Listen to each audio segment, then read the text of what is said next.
Dois, três.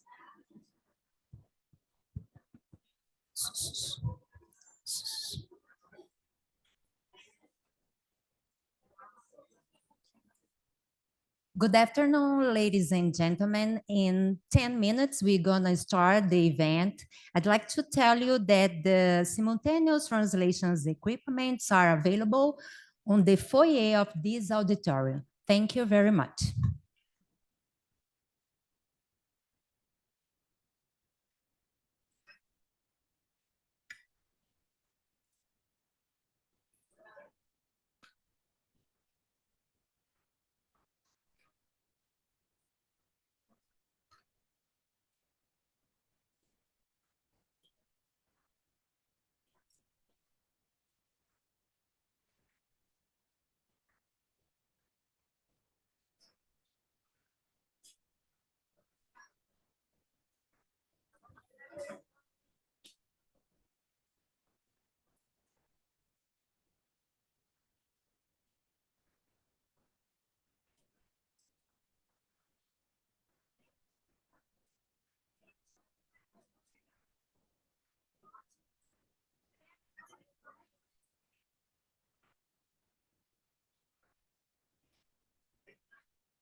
Welcome to the workshop of the G20 B20 Women in Trade Initiative. Today, we begin a new collaboration between businesses and governments from the top 20 economies to address the challenge for women in trade. In this workshop, we will explore the barriers that keep women-led and owned business from participating in international trade. This has been made possible through the support extended by Women 20 Brazil, W20, Boston Consulting Group, BCG, International Trade Center, ITC, the Organization for Economic Cooperation and Development, OECD, the Ministry of Development, Industry, Foreign Trade, MDIC, and the Ministry of Women, Family, and Human Rights, and the Ministry of the Foreign Affairs.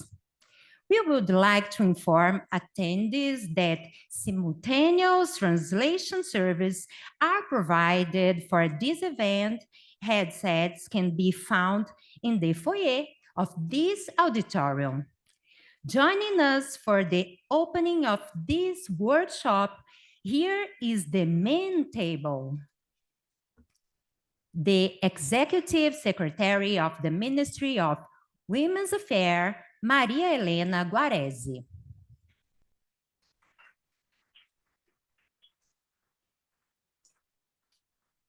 The Foreign Trade Secretary of the Ministry of Development, Industry, Trade and Service, Tatiana Prazeres.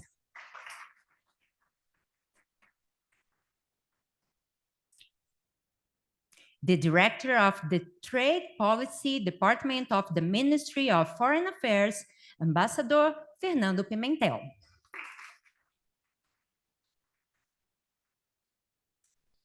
The B20 Brazil Sherpa, Constanza Negri.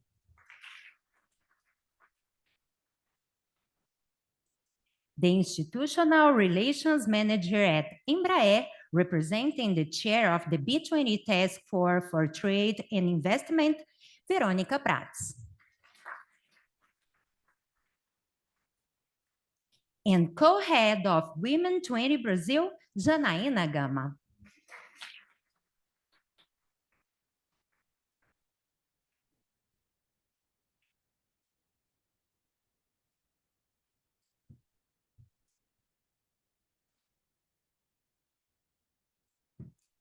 We invite for your opening speech the B20 Brazil Sherpa, Constanza Negri.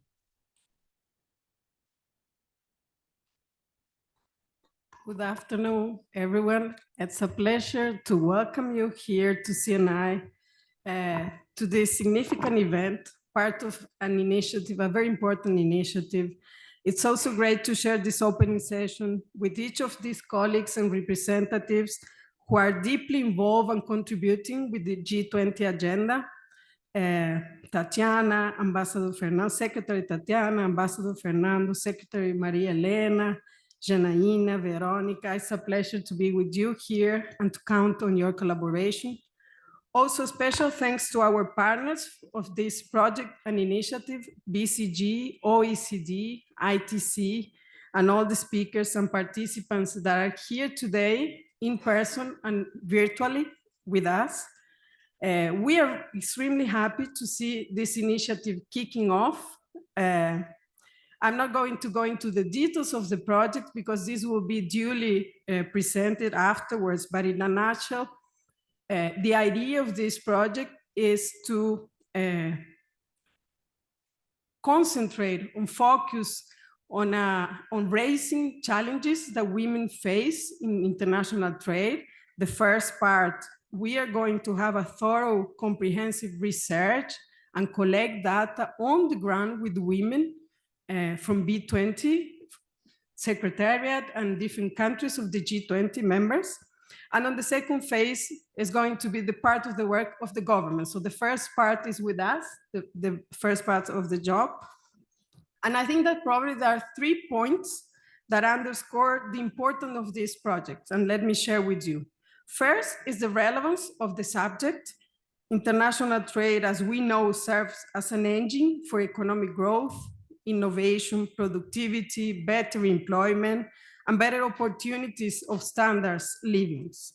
However, data shows that there's a big difference between men and women in business ownership internationally, even more in Brazil. And this means that women miss out the advantages of international trade. The second element of why this project is so important, in my view, is that this topic it's at the core of the B20 agenda. Under this, the theme that we have established in B20 is inclusive growth for a sustainable future. We have two of the 5 strategic pillars that we have established in B20 are to promote inclusive growth and combat hunger, poverty, and inequalities, and fostering the resilience of global value chains. The guiding objectives are being addressed, these guiding objectives, by all the groups, the 8 thematic groups of the B20, but in particularly by the Trade and Investment Task Force, which is led by Francisco Gomez Neto, CEO of Embraer, and the Women, Diversity and Inclusion in Business, led by Paula Belicia, President of Global Payment Bank. So it's a very important topic with clear synergies and alignment with the priorities between B20 and G20. Also, another important element in this project is that it's related, according to me, to the dimension and the angle that this project brings.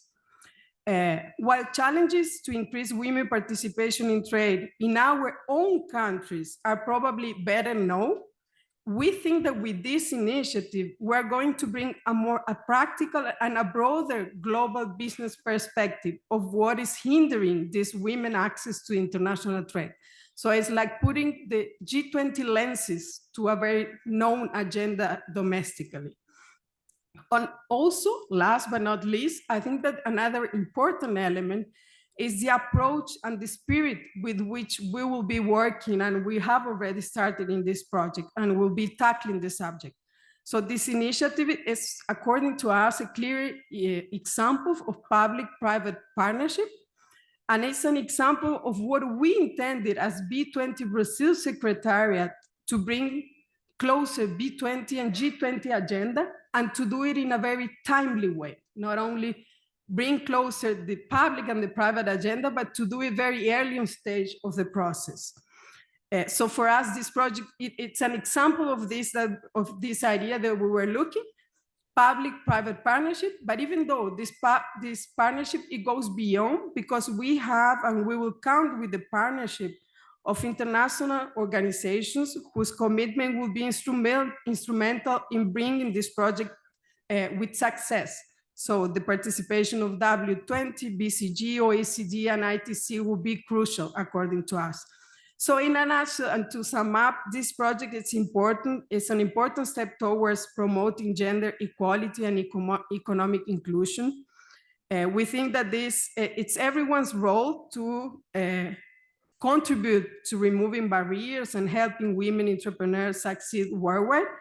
But to be effective in this area, to remove barriers, we think that before we need to have a deeper understanding and a clear diagnosis of what is hindering. And this is what we'll be doing. This is what this project is about, specifically in the first phase in which B20 will be cooperating. So I just want to thank you all for your dedication, your time, and I look forward to the progress that will come from today's sessions and for the project as a whole. Thank you very much.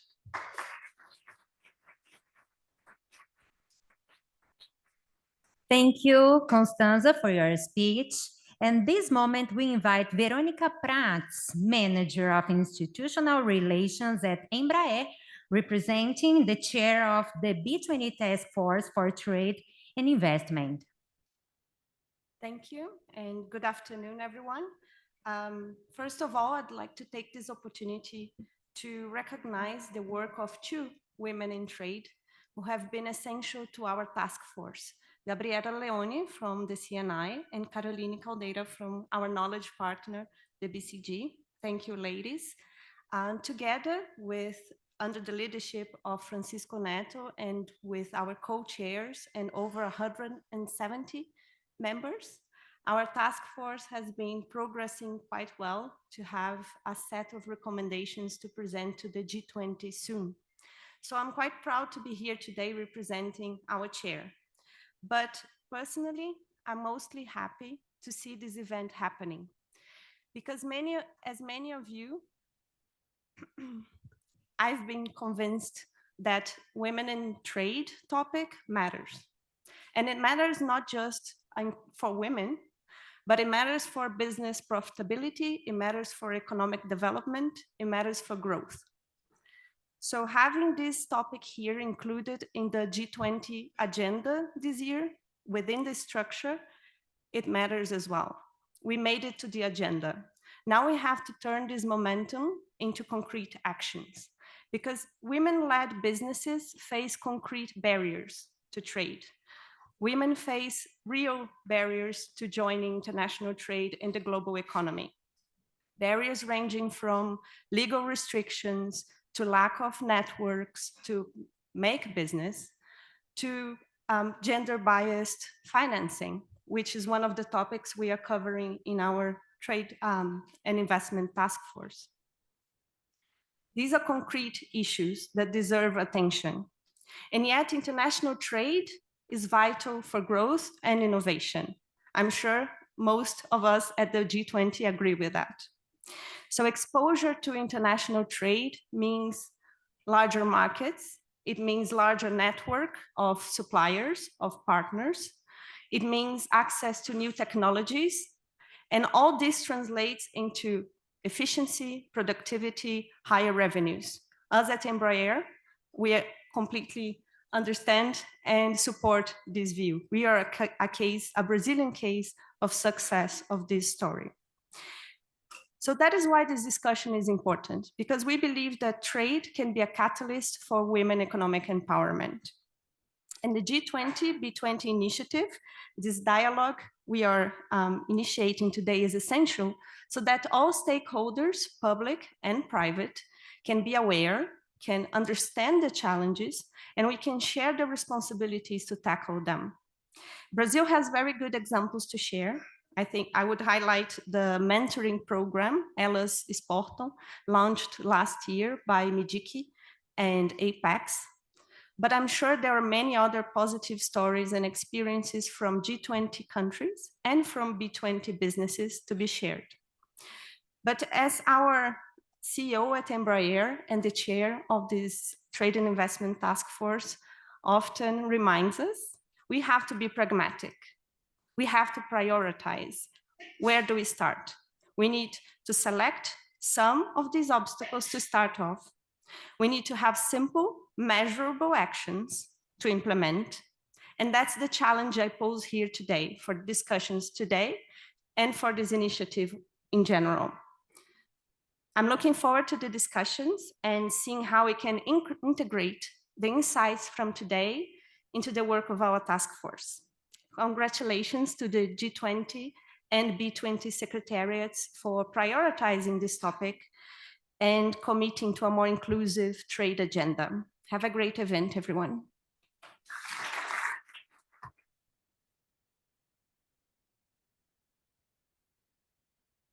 We'll listen to co-head of Women 20 Brazil, Janaína Gama. Thank you. Thank you very much. Good afternoon, everyone. I'm very happy here. It's such an honor to be here with so amazing panelists, and we are very happy to be here because we are supporting this event too. So we are Women 20 or W20, and we are a G20's official independent engagement groups that are focused on promoting gender equity and women's economy empowerment.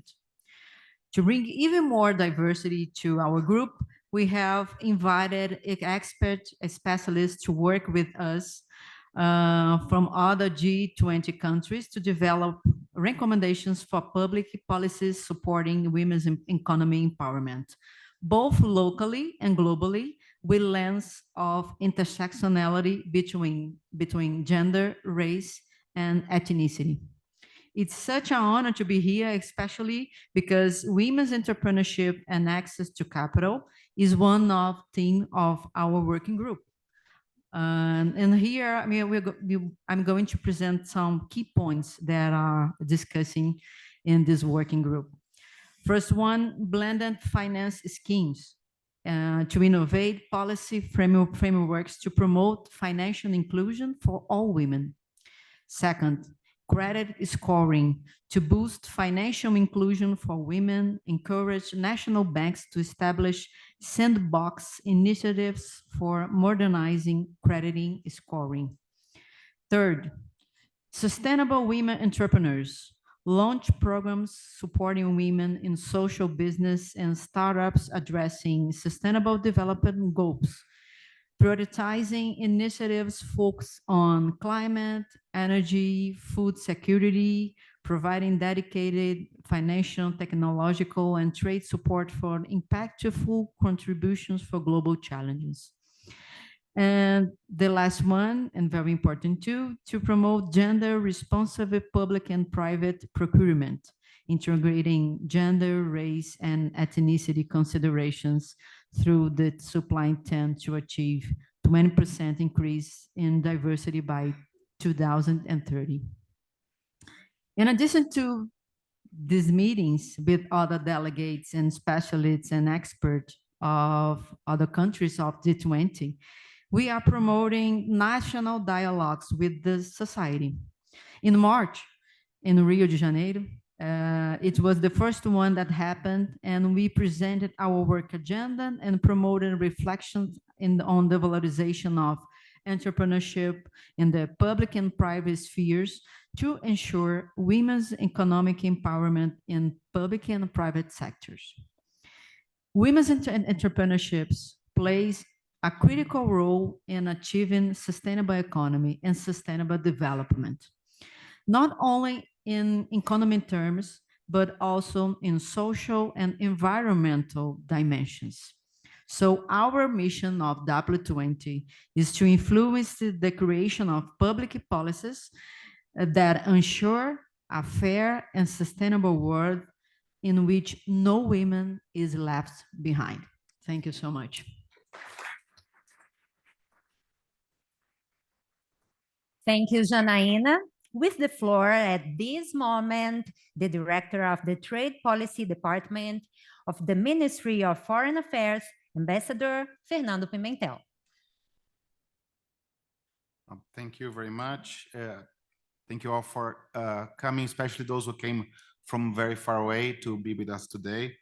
It is an honor to be here today and to co-chair the G20 Trade and Investment Working Group with Secretary Tatiana Prazeres. It's the beginning of a pretty long journey into the end of the year. We believe that the topic of gender equality and economic inclusion is very much in line with President Lula's priorities for the G20 as a whole, which highlight fighting hunger, poverty, and inequality, the three dimensions of sustainable development, and global governance reform. Brazil believes that the engagement of the G20 with the B20 and the W20 networks will help shed light on the challenges faced by women in international trade and on public policies to address these challenges. We are confident and happy to have the opportunity to learn from each of the speakers that's going to speak today and to take insightful ideas to our G20 plenary sessions, which will take place later this week. Our findings and the products of the discussions within the G20 will help us identify and promote best practices aimed at improving women's access to international trade, which is in the end our final goal. As important as what we're doing at G20 is, this subject requires much more, and we have other initiatives which are also putting in place in Brazil. We have just in February this year also joined, together with many members and invitees of the G20 this year, the Global Trade and Gender Arrangement, the network with GTAGA, which is a group of countries that tries to find credible and effective ways to increase the participation of women in trade through trade deals. So, well, thank you very much for being here, and it's a pleasure. Thank you. Thank you, Ambassador Fernando Pimentel, for your speech. We will now listen to the Foreign Trade Secretary of the Ministry of Development, Industry, Trade and Service, Tatiana Prazeres. Well, good afternoon, ladies and gentlemen. It's a pleasure to be here on behalf of the Ministry of Development, Industry, Trade and Services, and as Brazil's Foreign Trade Secretary, let me say that it's an honor, frankly, to be with all of you today on what we believe is a very important initiative in the context of our G20 presidency. Let me acknowledge my dear friend, B20 Sherpa Constanza Negri, who is a champion of this very important cause. Let me extend my welcome to my co-chair of the G20 Trade and Investment Working Group, Fernando Pimentel, and to all those who are here with us today. A special welcome to those who came from afar. Very happy with you all here in this event today. I have two brief comments. I think everything's been said, basically. I just wanted to highlight first the importance of this issue to Brazil's presidency in the context of the Trade and Investment Working Group. It is unprecedented that the Trade and Investment Working Group gives priority to the issue of women in trade in the way Brazil's presidency is proposing now. So I wanted to thank all G20 members for embracing this proposal by Brazil to make this topic a priority for our presidency. And as it's been said, it matters. That's why we're doing this. It's not a side issue. It's not something that goes along all the more important issues. Trade and gender is front and center for an agenda of making trade more inclusive. And if you want to regain support from society as a whole for our trade agenda, we need to make trade more inclusive. We need to make sure that more people benefit from trade, that the gains of trade are more equally distributed. And if trade is a force for good, as we believe it is, we have the moral responsibility to make sure that more people globally benefit from this important engine for growth. That's one key message that I wanted to bring you today. The other message that is very important for Brazil's presidency in the context of the G20 is our interest, our active engagement of having these various civil society groups working more closely with the G kind of component of the G20, the government side of the discussions. So I wanted to express my appreciation to the B20, to W20, and to all engagement groups who have been actively seeking to work more closely with the Brazilian government in this exercise. For the G20 to deliver on its potential, we need to work very closely with civil society as a whole, and the B20 is a very important part of that discussion. So with these two very important messages, the importance of women in trade for our trade and investment working group, and the importance of active engagement with these various engagement groups, I wanted to thank you all for your participation and to wish you all a very good event. Thank you.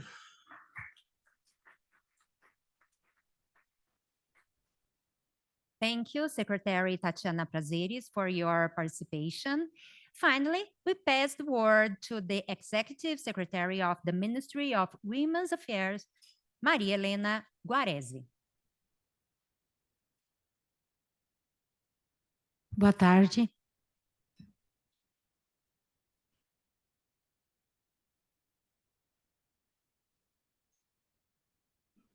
Perdão. Quero cumprimentar todas as pessoas presentes, em especial a mesa, em seu nome, Constança, cumprimentar toda a mesa, dizer que é uma alegria estar aqui e, mais do que uma alegria, é um compromisso. Acho que essa é uma questão importante, que agora que o Brasil preside o G20, e justamente este ano é o primeiro ano em que a gente tem um grupo de trabalho exclusivamente para tratar das questões das mulheres, das questões de gênero. Eu acho que esse é um momento histórico importante e que a gente não pode deixar de aproveitá-lo, né? Esse evento de hoje, ele vai trabalhar um pouco os desafios enfrentados pelas empresas, tanto lideradas como de propriedade de mulheres, e a gente sabe que aqui vocês fizeram algumas hipóteses, nós sabemos que essas hipóteses serão comprovadas com a pesquisa, com os estudos e talvez até outras, né, e mostrar o tamanho. Nós do Grupo de Mulheres e do Ministério das Mulheres que coordenamos esse grupo, a gente acha que é uma pena a gente precisar chegar em 2024 para tratar da participação das mulheres nos espaços de economia, de mercado, e com um esforço gigantesco que as mulheres fazem para estar nesses espaços. Então, quero dizer assim que todas as mulheres que estão no mercado, que estão nos processos de mercado internacional, a elas todo o nosso agradecimento e as nossas palmas, porque acredito que chegaram aqui com muita garra, porque não é fácil. É um mundo bastante... a gente fala que é um mundo masculino, mas é um mundo sectário e um mundo excludente. E aí, nós do Ministério das Mulheres estamos tratando nesse primeiro ano basicamente de 3 eixos. Um deles é focado na questão do enfrentamento a todas as formas de violência, em especial a misoginia nas redes sociais, que atacam as mulheres prioritariamente nesse contexto hoje no Brasil, as que estão em espaço de decisão e poder. E aí, o segundo tópico é a questão da justiça climática, que ele, de alguma forma, dialoga com todos os outros temas. Inclusive, a gente está fechando um dos seminários que a gente vai fazer no âmbito do G20, para discutir a questão da justiça climática, da questão energética, da justiça energética, que é um dos elementos importantes onde as mulheres vêm tendo bastante participação.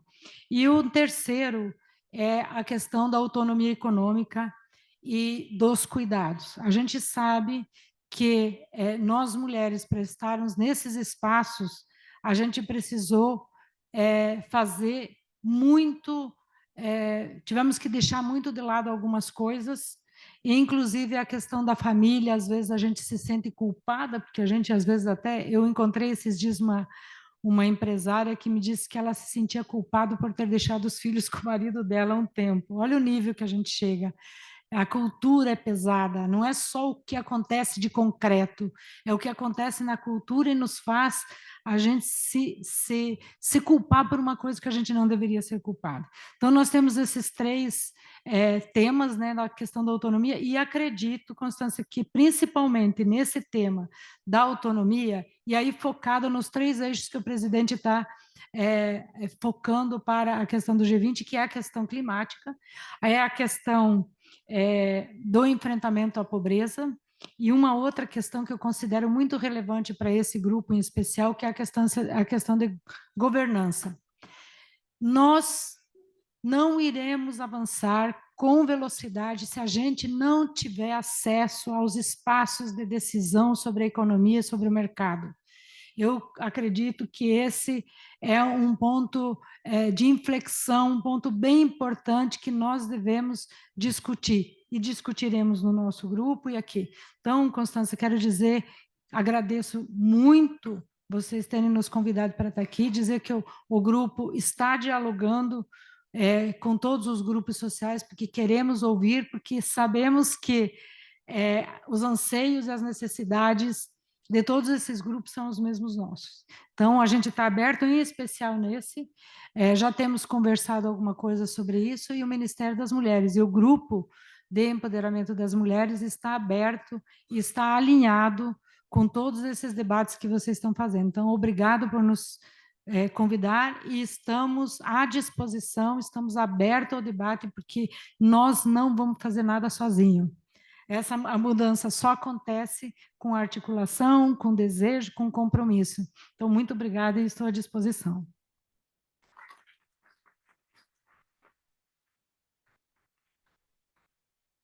Thank you, Secretary Maria Helena Guarese. We appreciate everyone's presence at this opening table, and before we proceed, we request that the authorities prepare for the official photography in front of the table, please.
Thank you very much. Now we invite you to take your seats in the auditorium as we continue with the program of this meeting.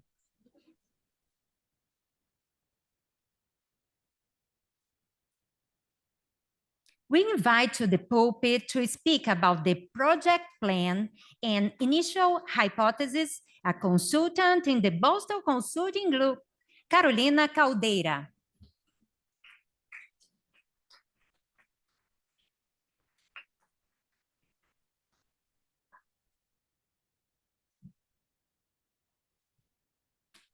Hi, everyone. Good afternoon. We're just waiting a few seconds for the presentation, but I'm going to start pretty soon.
Okay, I think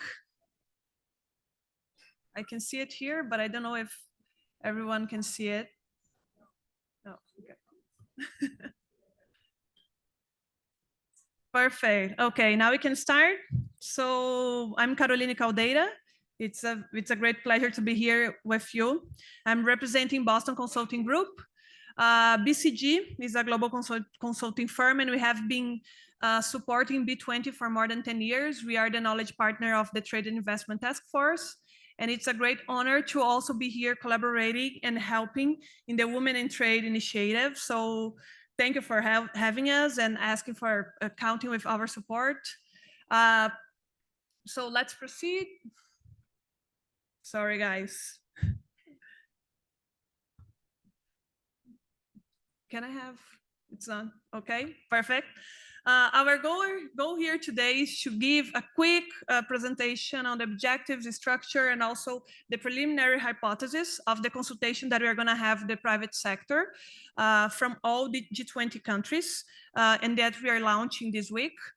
The main goal of this consultation is to understand what are the challenges that women face disproportionately compared to men when accessing international trade. So that's a big one of the key points of the research. We understand that to be able to export and import, a business face more challenges than to trade internally, but we understand the reasons why that women-led business and women-owned business face some challenges more particularly. And just giving a quick overview, we are focusing here on women-owned and women-led businesses. We know there are a lot of criteria and different ways to measure that and to measure how women can be included in international trade, but this is the criteria that we are considering. So when we think about women-owned business, we're thinking on 50% or more ownership, women ownership, and we are also considering women-led businesses, focusing on women ownership from 25% to 50%, but also if we have a company with the majority of the top management represented by women, we are also considering that. And I think this is a very quick overview, but how we are framing this, we know, and we have read so many data and very interesting research on this topic that we do not want to reinvent the wheel. So we are leveraging a lot of what has been produced by so many organizations, including some organizations that are here today are going to speak to us. It's a great honor and pleasure. But we are dividing the research in two parts. One is about identifying who are we talking to in terms of the respondent, but also the company. And then we are going to go and try to discuss and map the challenges in terms of trading internationally and focusing on key steps of the process for you to be able to trade abroad. You know, I mean, know that's a very simplified process here, but these are the steps and the parts of the process that we think we might find more challenges connected to women participation. So access to information, access to data on how you can go and export to other markets, access to business opportunity, where can I close deals, where can I find potential clients, access to financing, and then how you can also navigate customs procedures and also specific regulatory standards related to tariffs, but also non-tariff measures. In the first part, we are going to collect data, of course, on gender, but also race, country, educational background, the role in the company, and hours spent working. We know that care economy, unpaid, unproportional level of unpaid work can be important criteria when we think about challenges that women face and women-led business face to be able to export. So it's very important for us to get data on that and see how the answers focusing on the profile can also impact on the type of challenges that we're going to map. But it's also very important to understand the type of companies that are answering this survey. Most of you know we have some sectors that are going to be that are going to be facing more challenges to trade internationally. If we think about services, and we are not talking about a digital service, we know that it's hard for you to trade and sell your service to other countries. We have a lot of restraints in terms of physical barriers where you can provide your service. But we also need to think about the size of the companies. MSMEs, they're going to find proportionally, they're going to face more challenges and will face more costs to be able to access some markets, especially when you think of non-tariff measures and specific needs in terms of product adaptation or regulatory adaptation, depending on the market. So we need this type of information also, and that's where we're collecting here. But then the biggest part, the largest part of the research is about how women-led and men-led business are navigating these key steps in the process. So we want to consult men. It's important to have both perspectives so we can get the results that we want. And I'm showing here some of the hypotheses that we want to confirm in the context of the G20 countries. It's not all the hypotheses, but one important thing also, again, to highlight. There are other research focused on other markets that we could leverage and try to understand if similar problems happens in the whole context of the G20, or if we have new challenge. So we are bringing here some examples of data that was already produced. But talking a little bit about the hypotheses that we have. Here, just bringing some examples. A lot of research and data shows that women feel they know less. Although in some research, this is pointed that women have more access to formal education. We need to investigate that. Maybe women have less experience in terms of management because they have less opportunities in the market, but maybe it can be a matter of cultural element or perception about how much they know and how much they want to present about it. Also, we understand that formal networks, we understand that business networks, they are very important in terms of providing information. We know that exporting is very complex, so you need to have networks to help to navigate that. But it's where business are made, so you need to have access to these spaces also to be able to close deals and to negotiate. So we need to confirm also, are women have the same level of access to these spaces? If not, what is the problem? What is the challenge behind that? We also want to discuss capacity building, and we also want to discuss participation on events such as trade fairs. We have seen this in several research. Women are not occupying these spaces, so how can they get the necessary data and the necessary business and opportunities to trade and to find clients abroad? Here I brought a data from ITC. It's a research in 16 countries. And they bring some numbers in terms of participation in chambers of commerce, comparing men and women, just to show a little bit of what has been produced in these things. And also, just to exemplify, because I know this is a very important topic, we cannot discuss gender without discussing unpaid work, as I mentioned, and also gender bias. And this is going to impact the whole process. This is going to impact, for example, women possibility of going to events in the evening or going to the trainings in the evening. It's going to impact women possibility to go to international trade fairs, but it's also going to impact women access to finance eventually. If we take a look on the right side, we're going to see some data. Now it's on an OECD research, but it's from some data that was produced by HSBC in terms of how women face different challenges when asking for financing. And here we are saying, okay, women get more personal questions. They are asked about their personal lives. Women get more loss prevention questions, which means, okay, the bank's not trusting that she can succeed on that. So I know that when you think about financing, getting the credit is a matter of risk, but we need to understand about the process. If the process is being considering does not have any gender bias, so we need to understand this.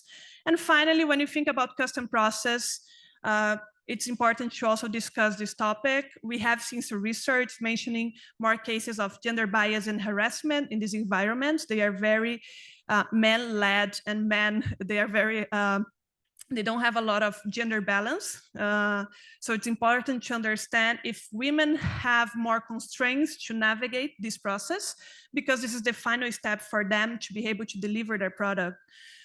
So these are some of the examples of the hypotheses that we want to test. But in the end, and this is an illustration, this was based on a little bit of the research that we were able to look at. In the end, we want to show a map with the main challenges. What are the main things that we need to address? And I know it was covered in our opening session. It's important to prioritize, and this we hope to help you providing the data so you can make this effort and select what is the main thing that we can address and then you can help change this reality. So as a final product, we are going to share data, the results of the service that we're conducting in the G20 countries with you. And we expect to produce an executive report with the main findings. We are launching the research, the survey by the end of this week. We want to reach as many businesses as possible, and we want to cover men, women, we want to cover small, medium size, and large corporations, so you can have a broad perspective.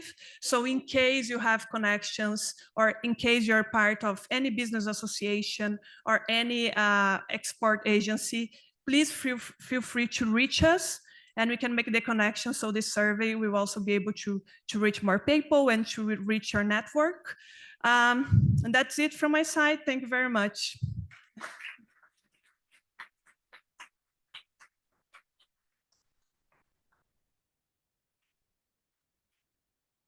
Thank you, Carolina, for your speech.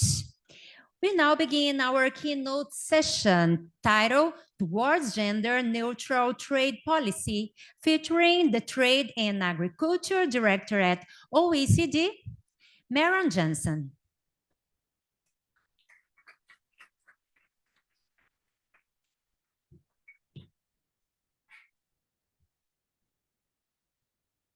Thank you very much, and very pleased to be here today. Pleased to see many women in the room, more than 20%. 20% is an important number because that's the percentage of female-led exporting companies among all exporting companies. That number is not a number the OECD generated. That's a number, yet another number from the International Trade Center. So I want to use this opportunity to express my thanks about the fact that we are a co-sponsor of this event, OECD, together with the International Trade Center, a very important actor in this space of trade and gender work. So yeah, you can say, why would we want to have more women in the room or even more women trading? Why is that important? Why do we want to go beyond these 20%? We heard one argument already before by Tatiana Praseros, who said, if we want to get more buy-in from our populations, more support for an open market agenda, for a trade agenda, we must make sure as policymakers that the benefits of trade are distributed to all, that all can take advantage of this, and this includes women. So equality of distribution of benefits is important. Equality is also important for the economy in general. We do know from research that inequality is bad for growth. So if you as a policymaker are interested in economic growth, and most of us are, then think of inequality as something to be addressed. Having women more actively engaged in the economy and making sure their incomes are increased is also good for future growth, because research has shown that women transfer more of their income, a higher percentage, to the next generation, to their children, notably through investments in education. So better equality, better distribution to women in the economy today is not only good for growth today, not only good for support for international trade, but also good for future growth. And last but not least, I would like those of us in the trade space to think about competitiveness. If you're a country that doesn't tap into 50% of the brains in your economy and your trading partner does, then your trading partner is likely to be more competitive than you are. That's a very simple business argument. So many reasons for us to be here today to think about how to increase that percentage of women active in the space of international trade. And I'm therefore very grateful to Brazil to give the theme of trade, of women in trade, so much importance in its G20 activities. We see another country active in this space in this year. Peru has the APEC leadership, and also under APEC, gender in trade is an important topic. And one could argue that a lot of momentum on the women in trade agenda was generated in yet another Latin American country, in Argentina, through the Buenos Aires Declaration on Gender and Trade, when the WTO Ministerial Conference took place in Buenos Aires. That declaration led to the creation of an informal working group on gender and trade at the WTO, probably led to more activity in free trade agreements on gender chapters. And we have also seen at the WTO for the first time a trade agreement, the regulations or the agreement on domestic services regulation that makes explicit reference in a legal text to gender aspects. And then last but not least at all, we already heard about the famous GTAGA, the global trade and gender arrangement that was created a few years ago by 3 countries. Yet again, another Latin American country was part of the founders, Chile. We were proud at the OECD to host the expansion to 4 countries. The 4th country was Mexico. Other Latin American countries have joined since, and one of the most recent members of GTAGA is Brazil. So a lot happening in this space in Latin America, and as a non-Latin American woman, I thank Latin America for this. At the OECD, we have been doing quite some work on trade and gender, and I would like to continue my, my speech here with some insights we have gained through our work. What can explain this gender gap in female participation in international trade? We have found 2 very important aspects that can explain part of that gap. One is, and that's not new, that women lead smaller companies. That's a statistical fact, and it's another statistical fact that smaller companies trade less. And that's to a large extent due to the fact that trading goes hand in hand with fixed costs. You have to invest in order to make your first expansion into markets abroad. And if you're a small company, you find that more difficult than a larger company. So one challenge we will have to tackle if we want to bring more female leaders, female-led companies into the trade space, one challenge we have to tackle is the size of companies being led by women. I will come back to that. Another important aspect is looking at the sectors in which women are active. Female-led companies tend to be found in spaces where not a lot of trade or no trade is happening. We see female-led companies in services sectors like education, like health, like caretaking. And these are sectors, or the public sector, public administrations, and these are sectors that do not trade or that trade very little, much less women in mining, much less women leading large farms, much less women in the car industry.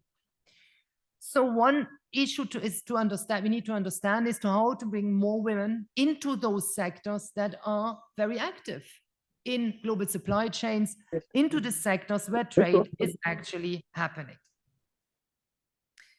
Now, what explains some of these problems? Why are women leading smaller companies? Why are they not active in the right sectors? And why, if they are active in spaces that could trade, why are they trading less? We have already heard about one of the very, very important factors. It's access to finance. Women find it more difficult to get that first loan. Women find it more difficult to make large investments, to make that step into a riskier business, to make that step into expansion abroad. And this is therefore one of the aspects that will be very important to be tackled. And it's, I understand, one of the aspects that is being looked at under this G20.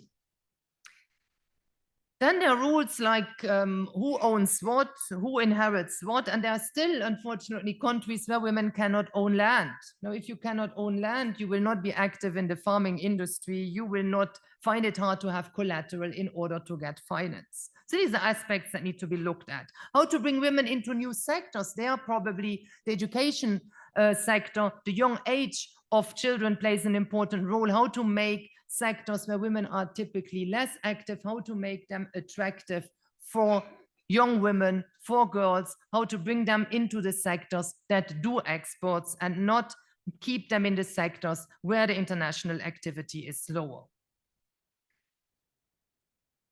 Once women try to export, even if they have the finance, then there is another step that needs to be done, is getting your stuff through the border.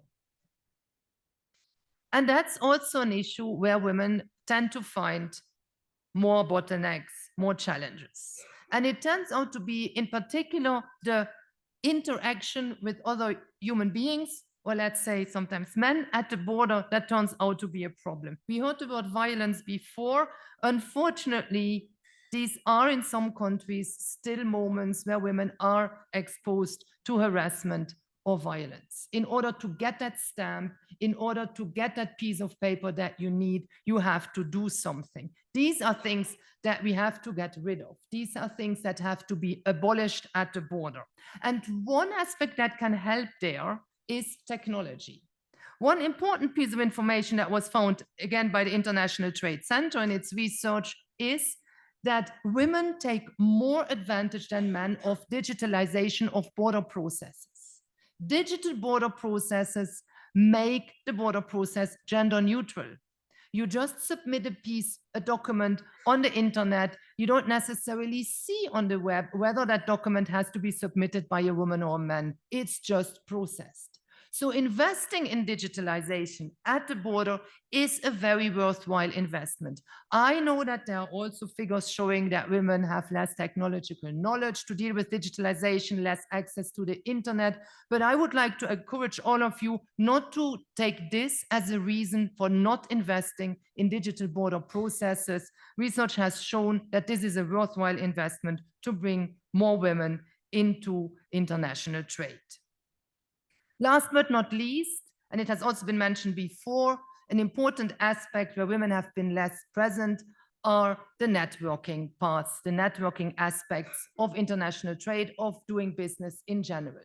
This may have simply historical reasons. If for generations it were men meeting in certain clubs or in certain organizations to talk business, this is just a status quo that is difficult to break. So changing the attitudes, making it possible for women to be part of those networks, or if that's the best, easiest way to go forward, creating female networks in trade, then this is something we should also consider to invest in. And we see this happening. We see women in trade initiatives in different countries. We see in places like Geneva, the Trade Experts network. We see countries like New Zealand creating with government support networks for women in trade through the Export Promotion Agency. And therefore, I want to close again by thanking Brazil again for not only offering us an event, but offering us another network opportunity today and in the coming days to talk trade and gender. I personally thank Brazil for this initiative, and I look forward to continue the discussion and look forward to learn from Brazil and from this region. Thank you.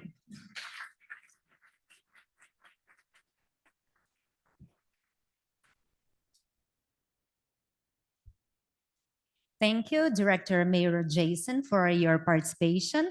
We begin the first roundtable of this afternoon with the theme, Global, Regional, and Local Circumstances. Why do women-led business have less access to international trade? This moment, we will explore perspectives on why women-led business are less likely to access the foreign markets and benefit from international trade.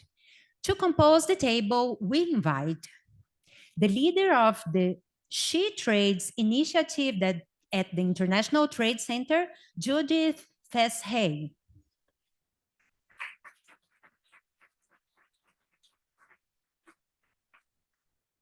The senior economist at the Organization for Economic Cooperation and Development, OECD, Jane Korinek.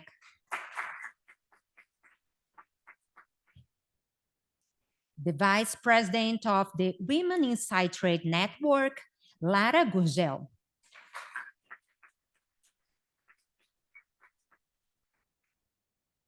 And the project manager in the B20 Task Forces for Trade and Investment and Women, Diversity and Inclusion, and moderator of this roundtable, Gabriela Leone. Also join us virtually, the leader of the Trade and Gender Unit at the World Trade Organization, Anoush Der Bogosian.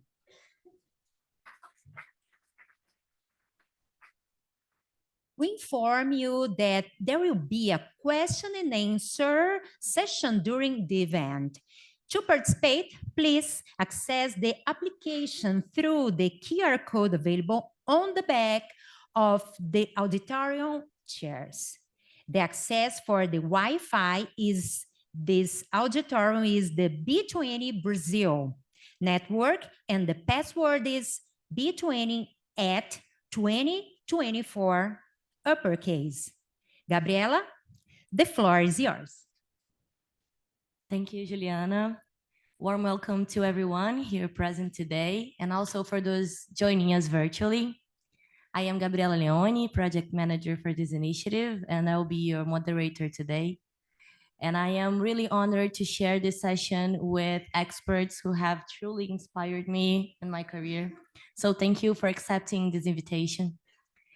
And we are here today because we share a concern on the gender gap existing in international trade. As we heard from the speech of Marianne, access to trade is difficult, especially for MSMEs. However, research shows that there is a gap specific for women in trade. Despite being 50% of the world's population, women are the owners or the leaders of only 20% of exporting companies. In Brazil, this figure is even more striking at 14%. So our plan here today with those experts is to further understand why. And by going deeper on the reasons for this gap, we aim to support G20 governments in finding solutions towards a more inclusive and sustainable trade environment. So let's get started. Judith, I'm starting with you.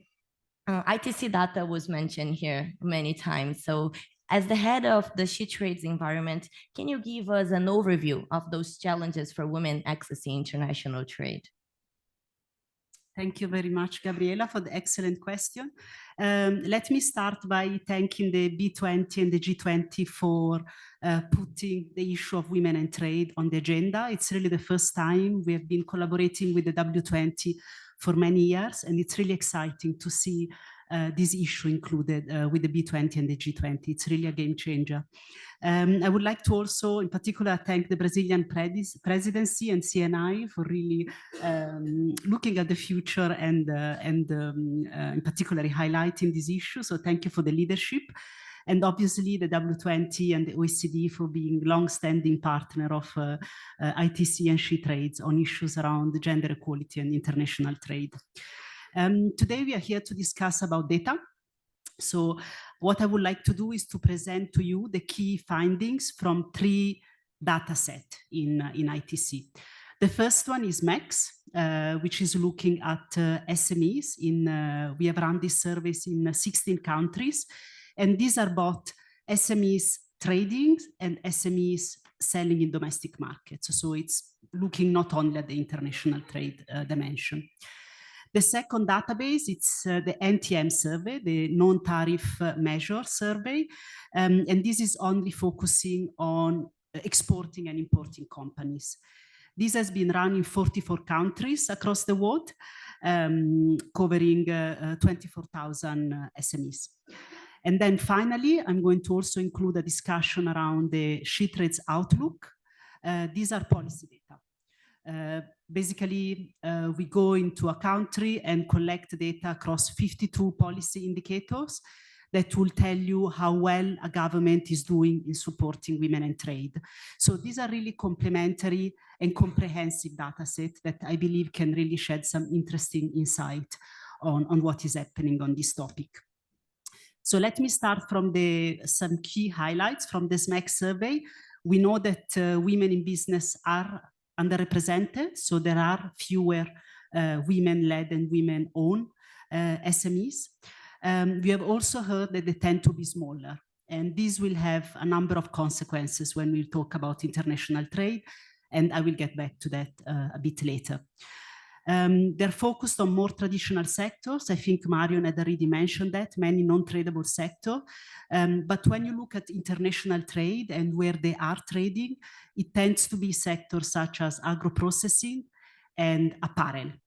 You don't find that many women in capital equipment or pharmaceuticals, for example.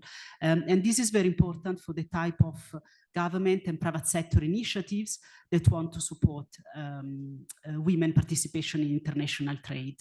I'm skipping the gun here, but for example, Malaysia has a very interesting women exporter development program that specifically focused on women in IT, pharma, and capital equipment. So a smaller cohort of women in very high growth, high tech, fast growing sectors. Women-led businesses in our surveys are also less competitive. They struggle to deliver their goods on time. They struggle to produce at full capacity.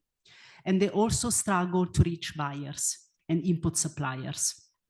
Some of the reasons for this include the lack or weaker access to business networks, whether it's in terms of individual connection to buyers and suppliers, as well as reporting lesser benefit from the chambers of commerce or the export promotion agencies. And I think this is a message I would like to reiterate because we have many chambers of commerce here. So when it comes to mainstream, let's say nationwide chambers of commerce, a number of our surveys says that women are benefiting less from these chambers of commerce compared to men-led companies. So there's obviously already an action point for many of the chambers of commerce being present here today. Lack of access to finance was already highlighted. Obviously, this is something that should be unpacked because access to finance, it's quite a broad category. There are issues around trade finance, for example, that are very specific. There is a sectoral dimension as well because a women-founded tech startup has very different financial needs than a woman operating in an agricultural value chain, for example. And so this gives, I think, the overall picture of what's happening to women and men-led companies before we even get to international trade. I want to stop for a minute to talk about what happened during COVID. ITCs ran this survey across 136 countries during COVID to understand how SMEs were coping with the crisis. And I'm sure Marion knows the results of this even better than us because she was the director of the division at the time at ITC. But one of the key findings is, and this is, I think, the silver lining here, that actually women-led businesses did more to innovate than men-led businesses. So the potential is there and the will is there. They did better than men-led companies in coming up with new products, and they did better than men-led companies in moving online. Now, there is a disclaimer here. They started from a lower base. So fewer women were engaged in online platforms, and because of COVID, they closed the gap a bit more. However, this is not to say that constraints don't remain. So they still report more challenges in terms of broadband connectivity overall. The other interesting fact, and I leave it here for now because we don't have too much time, is that the surveys are now including also environmental considerations, and we are finding a 20% differential between men-led companies and women-led companies in the capacity to adopt climate change adaptation strategies.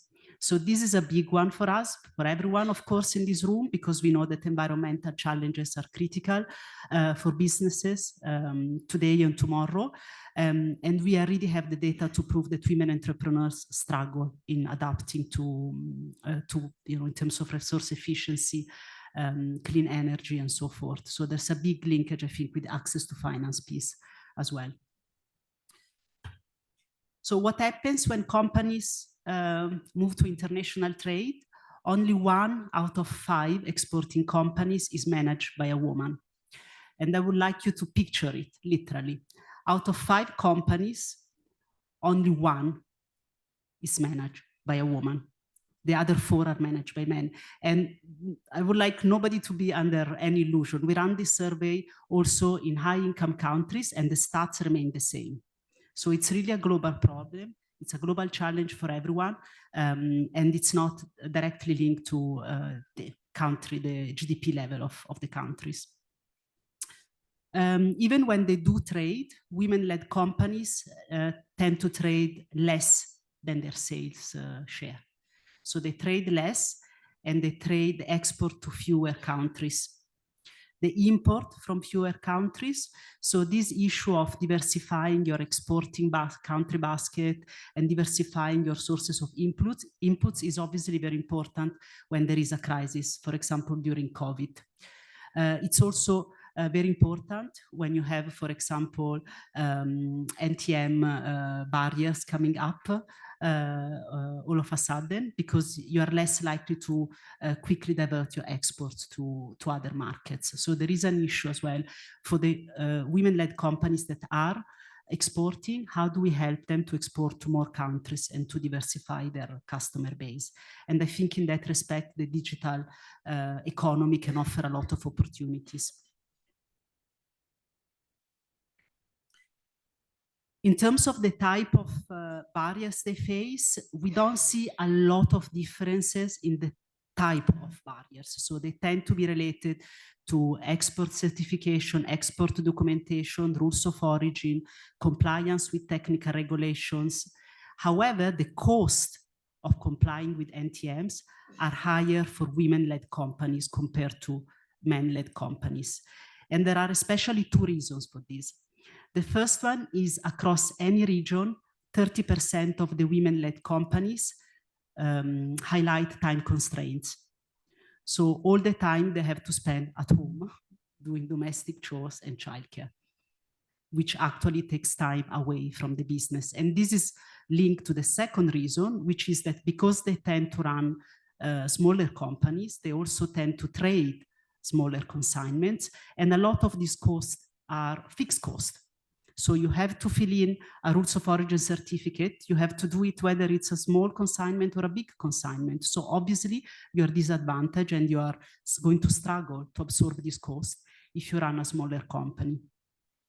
In general, I think Marion has already highlighted the benefits of moving online in a number of countries, and I want to be cautious here. This is not, I think this is specific to some border posts in some countries.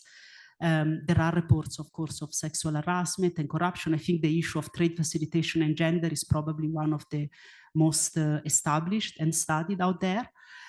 So obviously there are benefits around reducing this cost, but also digitalizing some of these processes to make sure that women are less exposed to this type of interaction. And this is something that we actually find also for e-procurement. Women are also more likely to benefit when some of these public procurement processes are digitalized. And then finally, let's move to what governments are doing. The SheTrades Outlook policy tool has been rolled out in 52 countries across all the regions, different size, income levels, so it's quite representative. And I wanted to share with you 4 key findings from our research based on the SheTrades Outlook. The first one is that compared to other policy area, trade policy makers lag behind. So if you compare to, for example, issues around labor laws or education policies or access to finance, the discussion on gender equality and how these policies can better mainstream gender is much more advanced. So countries tend to do much better in mainstreaming gender considerations into these other policies compared to trade policy. So we know the agenda is moving fast and there are a lot of positive developments there, but there's still quite a lot of work to do. The second then is, and I think this is not a surprise for anyone who works in policy, is that we have an implementation gap. So countries tend to do much better at signing off legislation and adopting policies than actually implementing these policies and make sure that they really become a game changer for women entrepreneurs on the ground. The third one is that, and this is a good news, I think, for me, Actually, good practices are not limited to high income countries. We find that countries at very different stages of economic development do very well. So, for example, we have some of the most interesting good practices coming from Samoa and Rwanda is a landlocked LDCs. So in that sense, there is a lot of value for the G20 countries to engage in peer-to-peer learning, also with countries outside the G20 grouping. And there's a lot of scope for learning from each other experiences. And then finally, I'm very happy that we're having a discussion about data, because countries that do better at collecting and analyzing data tend to do better across the space. So actually collecting data is very important in terms of your overall capacity to adopt gender responsive policies. And I think this is why it's very important to discuss on data, on trade and gender. So let me leave you maybe with some quick action points. I know I need to keep it short. So the first one is the access to networks come up over and over again, which means that obviously there is a big agenda on this from the chambers of commerce and the export promotion agencies. We are doing a lot of that work in the ITC She Trades initiative. And we think this is absolutely critical if you want to change the conditions within which women operate. The second one is that obviously there is a big role also for the private sector. We have heard that women-led companies struggle to find buyers and input suppliers. So what is the role of private corporations in making sure that they reach more women as buyers of their inputs and also as suppliers within their value chains? I've already spoken on data. NTM, in general, the more you do on NTM, the better it is for everyone, especially small businesses and especially if they're managed by women. So reducing the cost of trading, it's really beneficial and it's really a game changer for many women entrepreneurs. And then finally, someone has mentioned earlier as well, public procurement. If you look at public policies, one of the most transformative measures we can take today, it's really looking at public procurement markets. They're massive, up to 40% of GDP, and only 1% of these markets is currently supplied by women entrepreneurs. ITC with UN Women is doing a lot of work in this space, and we are really galvanizing countries to adopt more capacity buildings, more targets, and more proactive policies to make sure that women entrepreneurs can also trade within their own domestic economies. And I leave you. Thank you.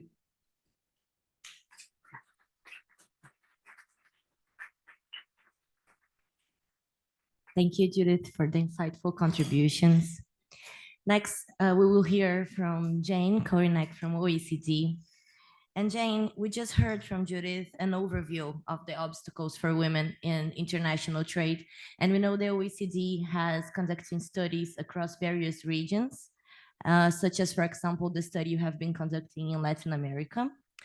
So can you share with us a bit of your perspective on this data and any specific region characteristics, if any? Great, with pleasure. Thank you so much for the invitation. So I'll be talking a little bit about some of the research that we are undertaking right now in Latin America. We're undertaking a trade and gender review of Latin America. That's 7 Latin American countries, including Brazil as one of them. And I'll also talk a little bit about some of the data that we have collected through a survey with the World Bank Group and with Facebook of women entrepreneurs the world over, including most countries of the world and most G20 countries. And so we've been looking into women entrepreneurs, the characteristics of their businesses, and the challenges that they face. So, and that survey that we've done with Facebook looks at about 200 to 500 firms in each country. So when we look at the gender export gap, we've talked a lot about that. Women-led firms trade less. In the G20, the gap that we find is that 12% of women-led firms export compared with 19% of men-led firms. And we can use a gap analysis to better understand what the underlying factors are. We talked about the sectoral differences in where firms are. Those sectoral differences can explain 40% of that gap, more or less. And the smaller size of women-led firms can explain about 1/3 of the difference in the tendency to export of women-led firms compared with those led by men. But some of that gender gap we cannot explain by any characteristics of the firm. And so that might be something that has to do with unconscious bias that was referred to earlier on. And it also may suggest areas for potential policy response. So you mentioned, Gabriela, our work in Latin America. In Latin America, as in other regions, both women and men-led firms are less likely to export as compared with the G20. And the numbers there are that 10% of women-led firms engage in international trade in Latin America compared with 14% of men-led firms. But importantly, there are differences in different countries. For example, the gender export gap is larger in Mexico and Costa Rica and narrower in Colombia, Brazil, and Peru for a number of different reasons. But I will be coming back to that and suggesting that we need to look at the challenges that women face at the country level or at the more granular level. Similarly, in our research for Latin America, we've uncovered important challenges that women business leaders say that they face. One that comes out very strongly is that women are more likely to cite that they have challenges to access information about their export markets and that they face complex border procedures in the destination country, and also importantly, sometimes in their own country. So this also suggests a potential for policy response in targeting women business organizations for this type of information.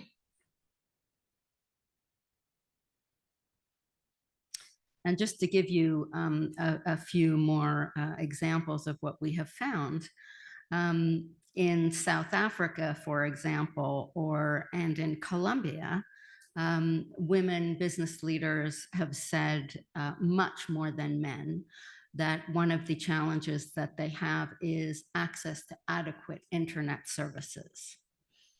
This is obviously a necessary prerequisite to exporting or even to engaging in domestic markets. And this may be because internet access is costly in those countries and that women-led firms are more cash-strapped. So they are more impacted by something as basic as the cost of fixed broadband services. So we have been holding roundtables with women entrepreneurs in Latin America to hear their concerns. And it has been a fascinating process to talk to some of these very dynamic exporters who have come very clearly with the challenges that they face. Access to finance comes up a lot. And we find in our survey that access to finance is a little bit different. Women say that they have more challenges paying the day-to-day expenses, whereas men business leaders talk about issues of access to finance in terms of their business expansion. Navigating border procedures was already mentioned quite a bit. These kind of informational gaps could be filled by trade promotion agencies.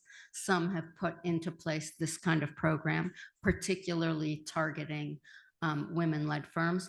And sometimes these informational gaps are taken up by professional business organizations. In Colombia and Costa Rica, we heard from small business leaders that pointed to the high costs of logistics and transportation services. And we're looking in our work in Latin America to see if there is a policy response to some of these challenges. For example, whether there are high barriers to entry in these sectors, such as logistics and transportation, that mean that they are more costly. In Mexico, women business leaders pointed to the extra costs and also the anxiety caused by high levels of insecurity. So moving goods from one point to another and toward export markets can leave traders and their goods open to physical attack. So this obviously does not impact only women entrepreneurs, but it's possible that women business leaders feel this kind of challenge and this situation more strongly than men.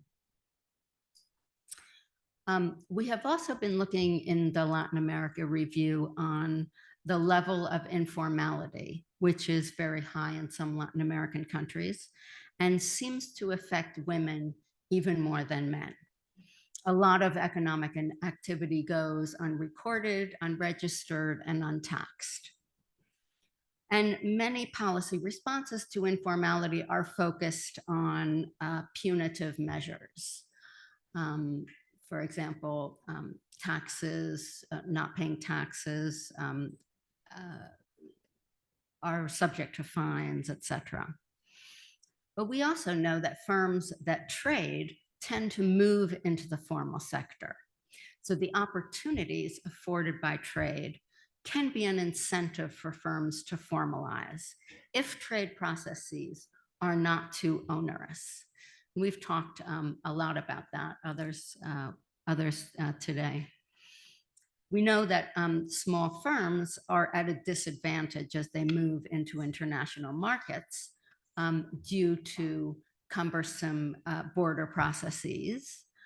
And at the OECD, we measure the difficulty in getting goods across borders through our trade facilitation indicators, which indicate the difficulty of crossing borders, issues of transparency and border procedures, and those indicators are available for every country. And they point to potential reforms that could be undertaken to facilitate trade, especially for small firms. So going forward, just to say that I'm very happy to support this initiative under Brazil's G20 presidency. Congratulations to the G20, to the B20.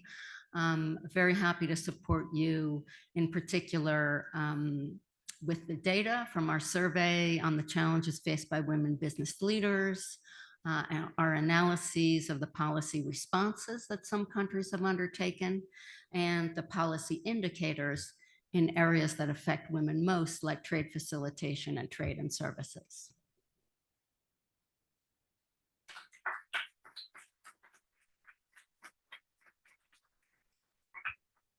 Thank you, Jane, for the contributions. The data-driven perspective is highly valuable to our initiative.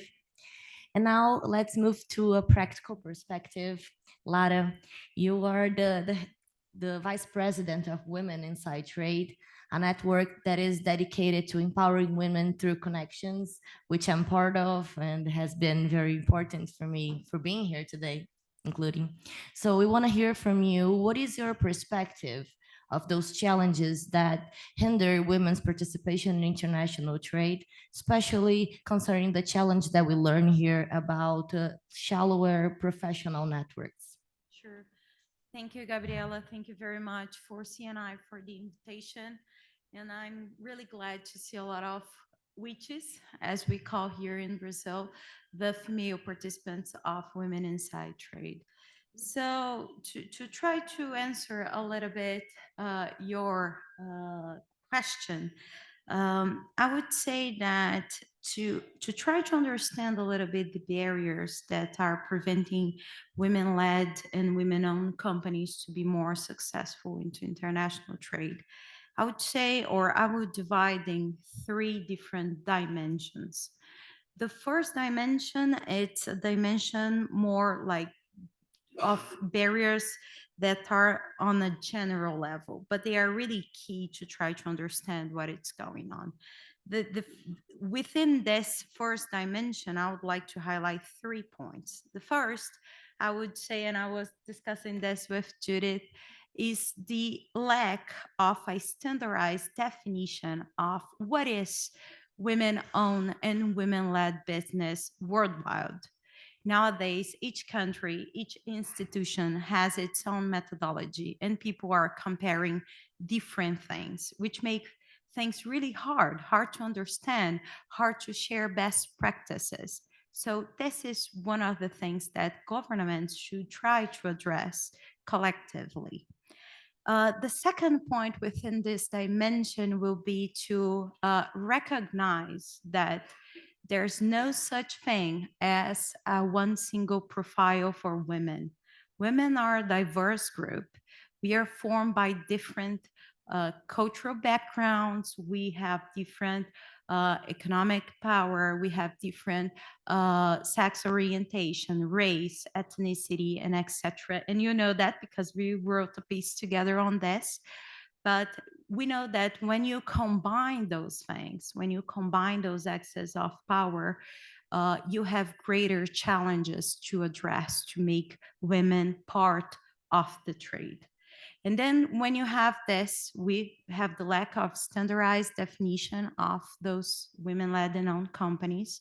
We don't have a clear understanding of how those axes of power can relate to each other. We have a third point here, that is there is few database worldwide that have disaggregated data on gender, sex orientation, ethnicity, and etc., and all of the things that we need to combine to understand what is going on and what is preventing women to be more successful in international trade. Then I would address a second dimension that I think it was quite well addressed by other participants, but it is key when we come to trade-related issues, which is the unpaid care workload carried by women worldwide. So I know because I've been in projects where we gave incentives, we gave all the opportunities to teach women on a diverse topics related to international trade. And the answer that we got at the end was, I can't join. And we said, but it's free. What is wrong? Like, we're giving everything to you. And the person said, I don't have anyone to take care of my child when I'm back home. And your training is at night, because we thought that at night women would be available, but they are not. And then we said, okay, you can do it on the weekends. And she said, okay, but on the weekends, I need to run my household chores. So how can I do that? So we need to understand that even though it seems something not related to trade, it's totally related, because women don't have time. And then when we try to address those things, we need to understand like how governments can work together to give infrastructure for women. And then we're talking about daycare, transportation, healthcare, and all the other things that we need to have time to invest in ourselves. One other thing that we need to pay attention is that when you talk to entrepreneurs, female entrepreneurs, and also there's a lot of research on this, female women, let's say, and I will not say 100%, but most of them, they are not like natural entrepreneurs. They don't feel that they were born to be entrepreneurs. This was a way that they find to, of course, have an income to their family. But at the same time, it was a way to work around the time issue, because they cannot be at a company 40 hours a week, because they have children, they have Maybe they need to take care of their parents. They need to have all those things sorted out to be able to leave, actually. So we need to start talking about work arrangements for those women. And of course, at the end, then I need all of these discussions will like lead to a social and cultural change. It's far away, but it's our way there. And on the third and final dimension that I would highlight, and this I think will be more related, even more related with your question, is like, what are the trade related barriers preventing those women to be successful? And then we, like other participants here, they address that women are concentrated in micro, small, and medium-sized companies, which means at the end, people that there's a one woman job because she's doing everything at the same time to run her business. We are saying that, and we know this, women are much more risk averse than men. So it's hard. We know that international trade, it's not for everyone. It's a little bit hard. Women learn different. And here comes the point that we need to strengthen and develop more networks for women. And of course, in Women Inside Trade, we are not those that are actually being entrepreneurs or doing trade internationally, but there are a lot of women. We are 450 women, Brazilian women participating in trade. So we need to be there. We need to discuss the trade policies. We need to be there to develop the projects because we know how hard or how the unpaid care or workload pays in our lives. So to be part of this, it's key to the process itself. And then we need to think like the MEGIC study last year on women entrepreneurs, it highlighted that in Brazil, at least, women are concentrated in sectors that may face barriers to export or even tariffs, higher tariffs than other sectors. So with this in mind, we need to start to think first, how we sensitize and train women, because it will be different from what we're doing for men, for sure. This is key, okay? They need networks, they need programs, they need specific hours, they need a different approach to be able to engage in these initiatives. When we're talking about the opportunities that we generate to them, we need to understand that due to the burden of this unpaid care work, it's hard for a woman to say, oh, let's go to an international trade fair. You're going to be 1 week away from home. Then it starts the nightmare for women. Who is going to take care of my child? Who is going to take them to school? Who is going to do the chores in my house, and etc. So we need to think. And I do believe that despite the awful things that came with COVID taught us to be more digital, more online. So how we can make sure that women can negotiate online so they don't need to leave their houses for such a long time. How we can invest in e-commerce. We know that women and female entrepreneurs worldwide found out that e-commerce is a channel and it's a way because you don't need to deal with your buyer directly. As we said, digital things are easier because you are sometimes going around or preventing harassment situations that occurs in those contexts.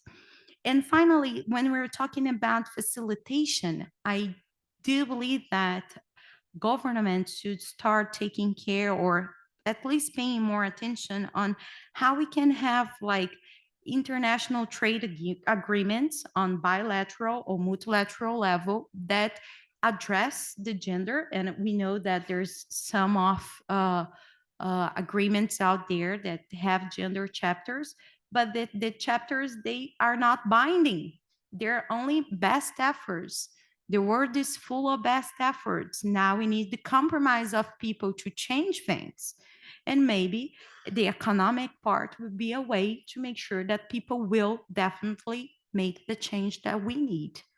And when we talk about, and I know a lot of colleagues address this, the finance part, the access to finance, it's not only to have, and I would say, credit lines for women, but also how we train those that are evaluating the requests for loans, how we are addressing the gender bias that have among them, how we make sure that they're not analyzing that paper and say, it's a woman, I think she'll not be able to, do what she's saying she's going to do. So there's a lot of things to do, and I do believe we are on this way. I wish the road will be faster, but it's not. But on behalf of Women Inside Trade, I'm happy to say that you have more than 400 women here in Brazil trying to cooperate on this. You're one of those, Constanza is another, and I can see many here at the audience.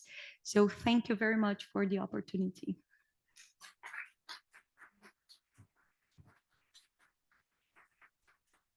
Thank you very much, Lara. Very insightful contributions. And now moving across the Atlantic Ocean, Anush is joining us virtually. Hi, thank you for joining us today. Hello, good afternoon. Hello. And our question for you is, driving from your experience as the head for the trade and gender practice in the WTO, and based on the challenges that we discussed today, what perspectives do you see emerging in the multilateral arena for addressing those challenges? And what are your expectations for the future? Thank you very much, Gabriela, and thank you for the B20 and the G20 for this invitation. To respond to your first question, I would like to make 3 points here. First of all, I would like to focus on looking at what the WTO has been doing in terms of integrating gender equality in its work, and especially I would like to highlight the work done by the Informal Working Group on Trade and Gender. I would also like to look at this issue from a trade policy perspective. There are trade policy solutions that are addressing trade barriers that women entrepreneurs are facing. And this is actually at the core of the work of the Informal Working Group on Trade and Gender. And to my third point, I would like to really focus on what happened at the end of February at the 13th Ministerial Conference of the WTO. We have seen a major, let's say, milestone in the work that we're doing at the WTO, and I would like to highlight some of these. In terms of future perspectives, I will highlight a few points later on. And first of all, I would like to, as I said, talk about the Informal Working Group on Trade and Gender. And just to tell you, at the WTO, the issue of gender equality was introduced 8 years ago, in 2016 exactly. The first, actually, the WTO is a member-driven organization, but the first activities on gender equality were actually led by the Secretariat, and we started everything in 2016. Then in 2017, members, as Marianne Jensen said, launched the Buenos Aires Declaration at the end of 2017. And this Buenos Aires Declaration led to the creation of the Informal Working Group on Trade and Gender. So it's kind of the ultimate outcome of the Buenos Aires Declaration. And actually, we went from going to a very informal, let's say, platform, which was created by the Buenos Aires Declaration, to institutionalizing the issue in the WTO with the creation of the Informal Working Group. So this is something which in just a few years happened. And this is something which we see further and further, the institutionalization of gender in the WTO. In terms of the work of the Informal Working Group, this is a group which is still informal because it doesn't include all the members of the WTO. We have 130 WTO members, part of the group, and 7 government observers. And so basically one of the goal is to make it formal. That is to say, is to include all the members of the organization. So as you can see, we're not that far away. But basically, I would like to focus more on the substantive work of the informal working group. And actually, the group has been focusing on female entrepreneurs as a priority topic since the group was actually created in 2020. And members have been focusing on this specific target group of women to enhance their knowledge on female entrepreneurship, deepen their understanding on how trade policy can provide women entrepreneurs access to the global markets. They've been also working on a major issue, which is collecting gender disaggregated data, and especially focusing on women entrepreneurs in trade to inform trade policy making. And so they've been looking at various methodologies, various experiences from different members, as well as from other organizations. And here, maybe a comment on my side. Definitely, data is informing trade policy making for sure. But then when we talk about women entrepreneurs, we see also often that formal entrepreneurs are exporting, but more informally. So there is this informal trade of formal entrepreneurs, which is not captured in the data that is collected on women entrepreneurs in trade. So something that would require, for example, building a trustworthy relationship through networks and communications between governments and women entrepreneurs. So basically, the group also is looking at this issue to better integrate gender issues in their work at the WTO in terms of mainstreaming gender into all the regular work of the WTO, not just saying that this is the informal working group and that's where we work from. And so the idea is to kind of talk about these issues and women entrepreneurs in particular throughout the different WTO committees, such as trade facilitation, the Committee on Technical Barriers to Trade, the Committee on Sanitary and Phytosanitary issues, and so on and so forth. So the idea is really to mainstreaming this issue in the WTO, and again, making gender responsive trade policies.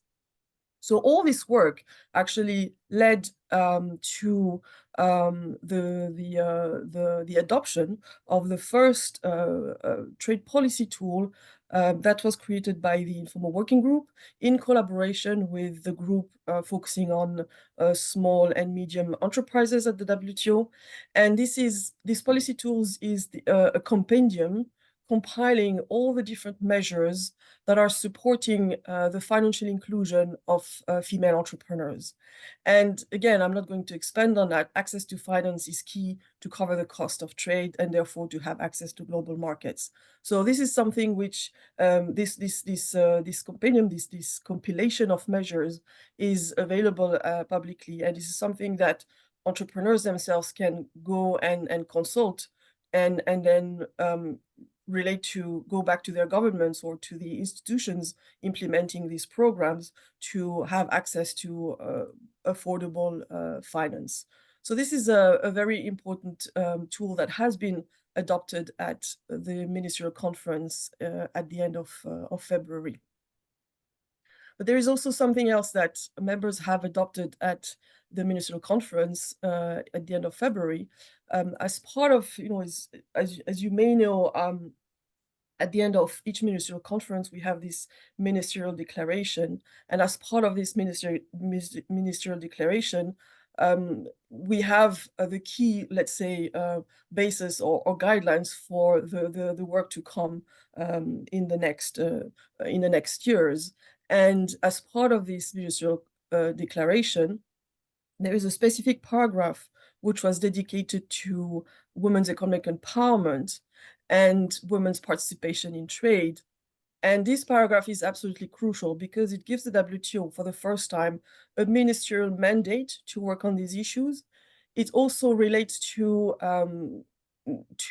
recognizing the work of the WTO on this issue, and therefore looking at mentioning especially activities related to capacity building or sharing experience, And this is also related to the mainstreaming objective of the informal working group. So basically, not only we have a ministerial mandate to work on these issues, but also giving us, giving members, giving the WTO a clear instruction that we can definitely start, mainstreaming this issue in the WTO and integrating this issue into the regular work of the WTO. On this point, actually, I would like to highlight the fact that actually integrating this issue in the WTO is also going through reporting back or through the transparency mechanisms that exist in the WTO. So we have, I would say, 3 major or 4 major platforms where members are actually reporting back on trade policies. And one of them is the informal working group on trade and gender. Another one is the trade policy review mechanism, where actually on regular basis, members are peer reviewed, or actually their trade policies, their national trade policies are peer reviewed in the WTO, and looking at their, let's say, whether they are in line with the rules of international trade. Also, we have another transparency process in the WTO, which is the Aid for Trade monitoring and evaluation exercise. As part of the Aid for Trade is a very powerful instrument to support the implementation of trade policies and to support actually women in trade. And we've seen actually that 90% of the recipients of Aid for Trade have been including gender issues in their Aid for Trade programs. And I would say the fourth transparency mechanism that members have been using to report back on their different policies related to trade and gender, it's the Regional Trade Agreement Committee. This is where actually they notify all their free trade agreements to the WTO. And actually, as part of this work, the WTO has created this database compiling all the different provisions that are included in all the FTAs that are notified to the WTO. And we can see that actually about out of the 300 agreements that have been notified to the WTO, 100 are actually including at least one gender provision, and also going beyond some of them, integrate a gender chapter in the agreement. So there's been through these kind of through these transparency processes, we can see that actually countries or governments have been integrating gender in their trade policies. And looking actually at the women entrepreneurs aspect, we can definitely see that most or a vast majority of national trade policy actually target women entrepreneurs when they include measures focusing on gender equality. And they establish dedicated support programs for small-scale businesswomen to develop their trading capacity, their access to finance, and also government procurement markets.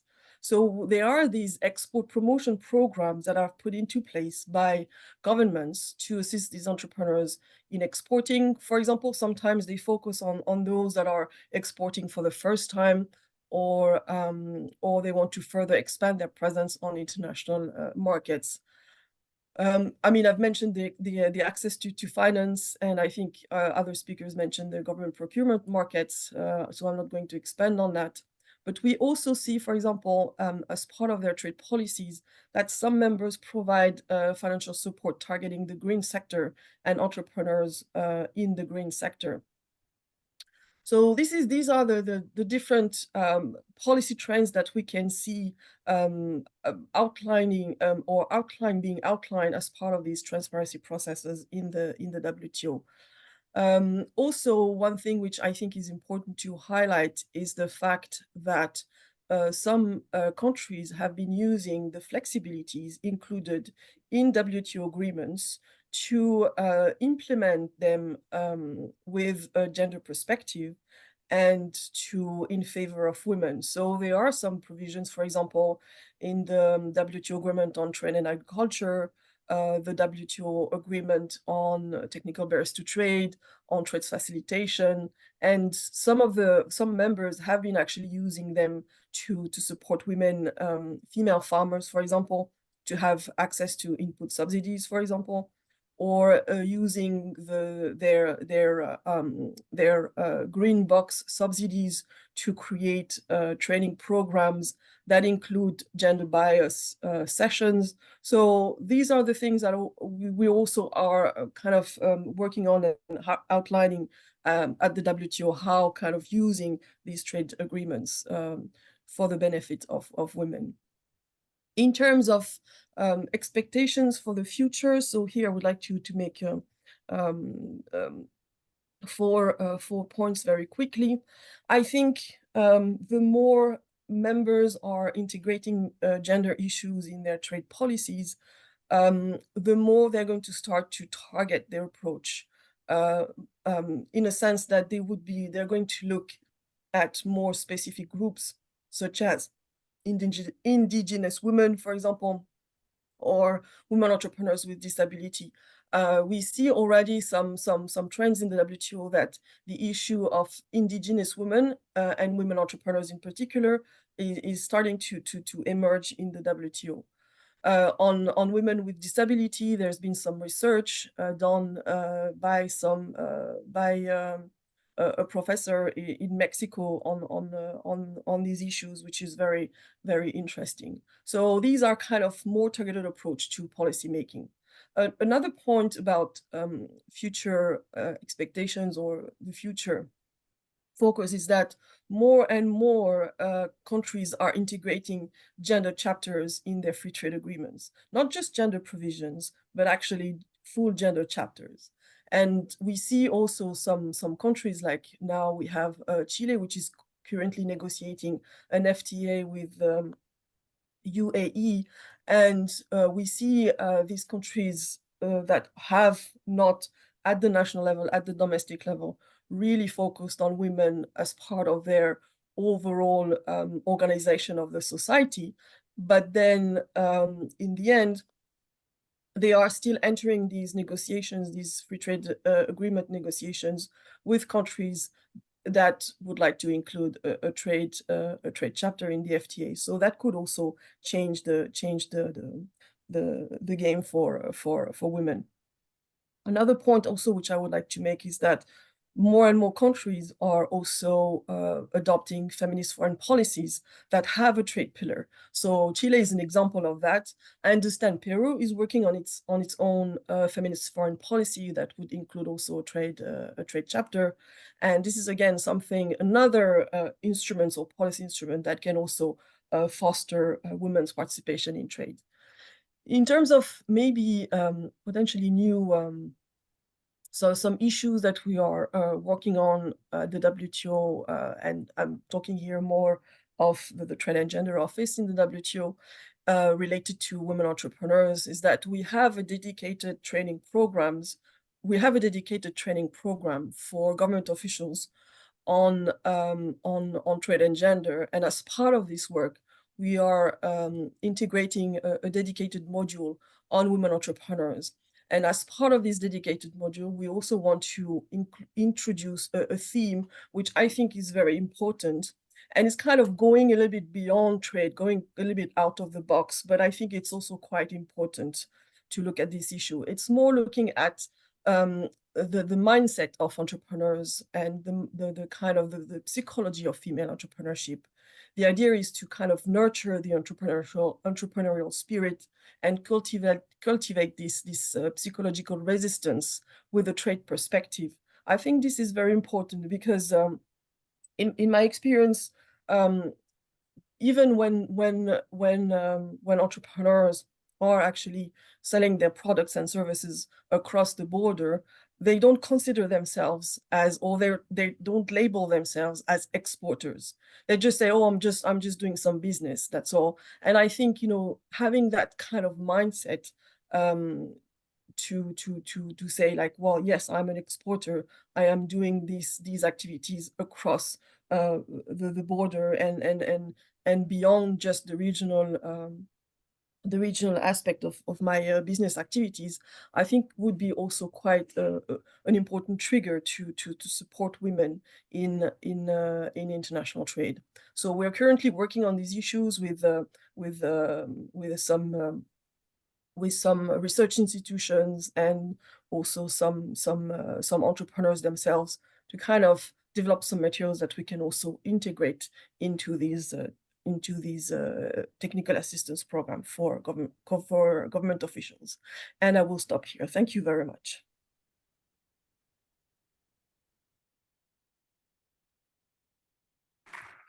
Thank you very much, Anoush, for your participation. And now, having heard our panelists, we will have a round of Q&A sessions from our esteemed audience. And I have a few questions here. There's one question from Vivian Malta from IMF. It's directed to you, Judith. As Mrs. Freshill mentioned, gender-targeted government policies are usually more focused on labor markets and education. So how could we convince governments to focus on closing gender gaps in international trade? Do we have some estimate on the economic impact or cost for closing those gaps versus in other sectors? Thank you. I think also Jane may be able to respond to this one. So I haven't seen estimates based on the entrepreneurship gap. I've seen them as well from the World Bank on the labor side. In terms of the type of strategies that governments can take, I think there are a lot of issues around gender mainstreaming in the actual trade policies. And it depends on the countries. For example, many countries have a strong focus on trade facilitation, but it doesn't need to be only on that. On the trading services side, for example, we know that women tend to benefit a lot from Mode 4 type of market access, so where women can actually move from country to country to provide services, compared to Mode 3, for example, where they will have the capital, where they will need the capital to actually set up an office, a premise in another country. There are issues around what is negotiated and how. For example, if you look at one of the most sensitive sector ever, the cotton to apparel value chain, which can be also has been historically very protected, and in many countries faces a lot of tariffs. Obviously, we'll find more women in the apparel segment of the value chain vis-a-vis the textile. So obviously there are issues around what is prioritized in the negotiations. There are also a lot of issues around capacity building. And I think it's important to understand that, you know, when it comes to international trade, entrepreneurship training is not enough. It's really what is really missing, I think, it's really the access to market piece. So how do we actually accompany these women in the international trade journey? On our side, we also believe, and this is something that we are starting to do more and more work in ITC, which is really more of a transformative ambition. So how do you change the ecosystem for women, and also equip them with more soft skills? And this is, when I say soft skills, it's really culture specific, because the needs of women in Brazil are not the needs of women in Pakistan or Nigeria. But we do find that obviously culture matters. So how do you work with export promotion agencies that traditionally don't work on soft skills usually, also on this type of skills, how to negotiate, how to pitch, considering the gender differential that, you know, women are socialized differently from men. I would stop it here. Thanks. Perfect, thank you. Jane, do you want to explore a bit more on this? If you give me the opportunity, I won't say no.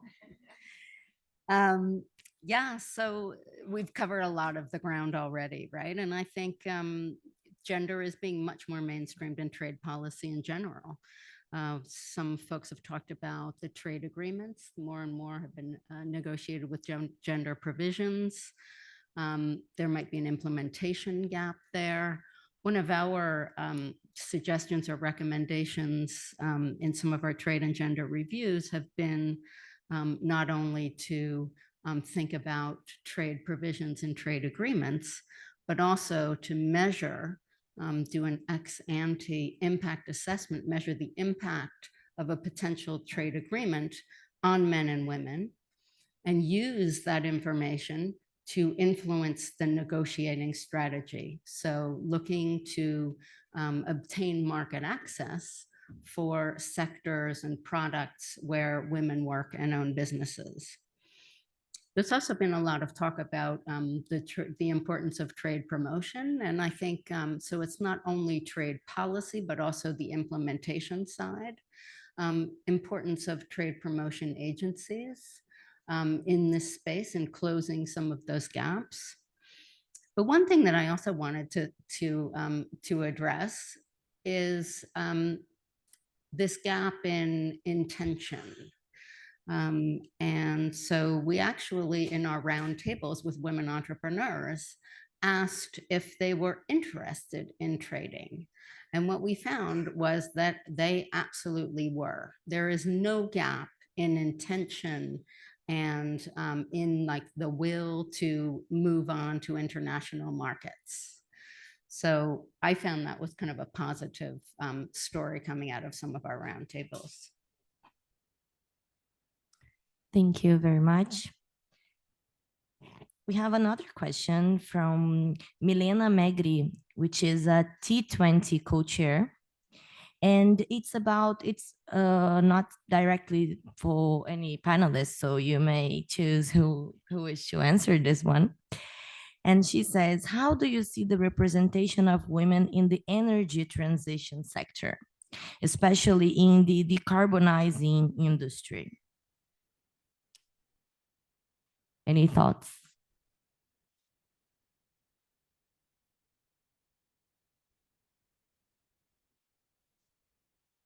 Very good question. And this is actually one of the areas where, as ITC, we want to do more work, just because women are so underrepresented. So I think in terms of renewable energy, there are two sides to it.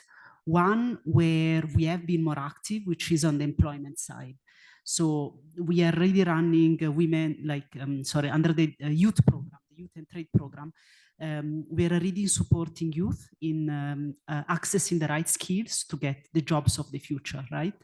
And one of the key challenges we addressed in the past few years is how to make sure we get more women in STEM subjects so that they can become entrepreneurs and workers in some of these emerging sectors. I think in terms of leading and managing renewable energy companies, we still have very few women leaders in the sector. It's definitely one of the key challenges of tomorrow, and I think it's important to have more women there because it's going to be it is one of the fastest growing sector today. And also because one of the things we've seen over the years is that it's very important to have role models, right? Who can actually signal to younger women that this is a sector they can access, they can succeed in, and they can have a very important role in.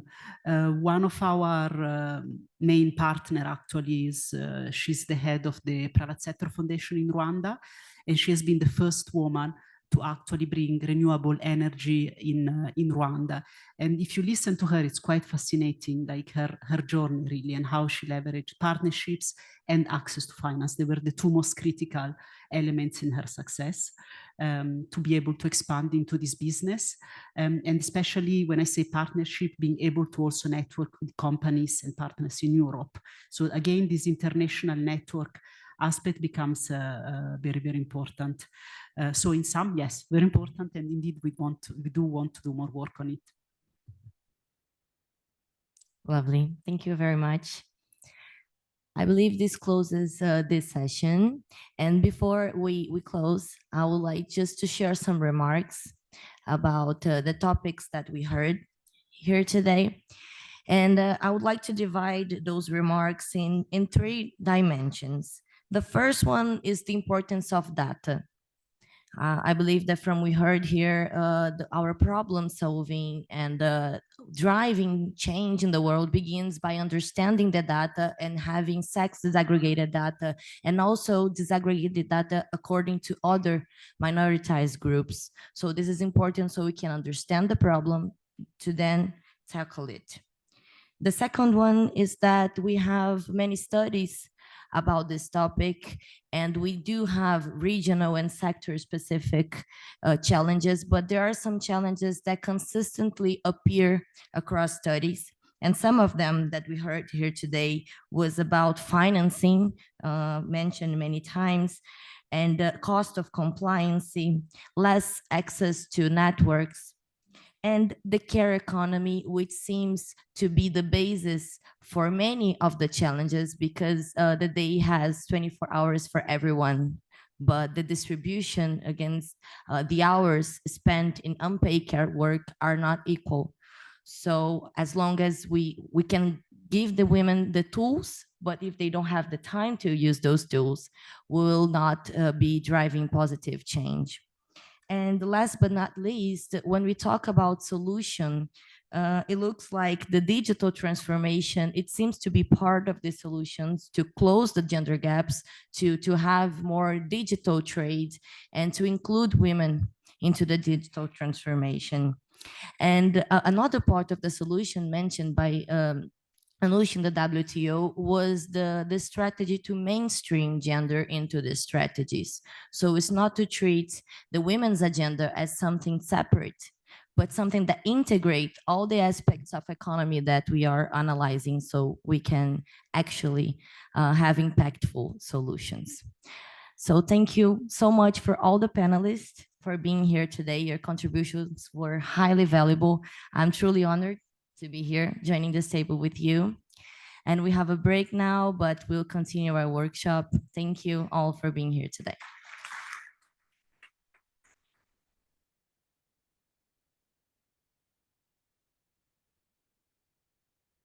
We request that you prepare for the official photograph in front of this table, please.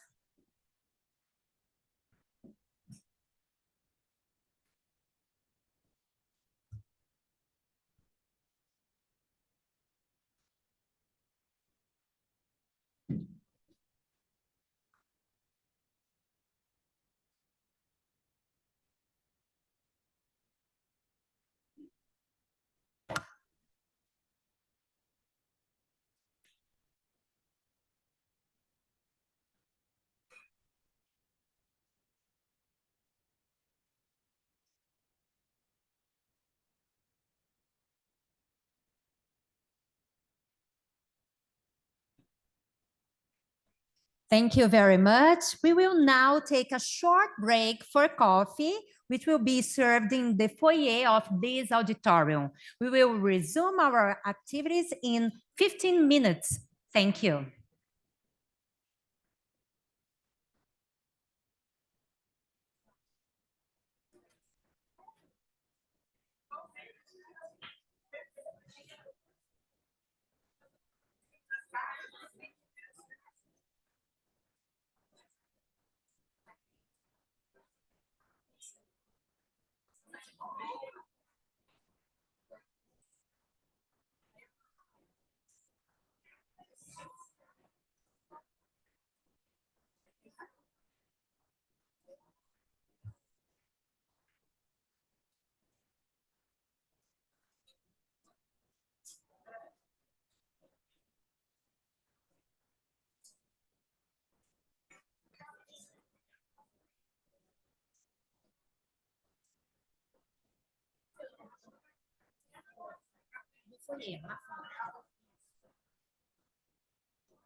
Vão ver outras pessoas.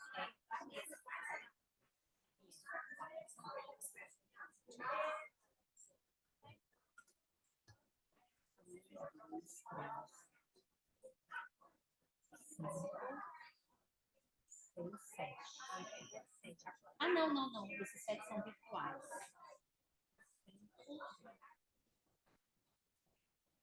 Sim, presenciais, 2 virtuais.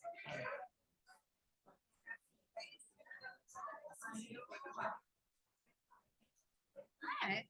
E o vídeo? Então tá,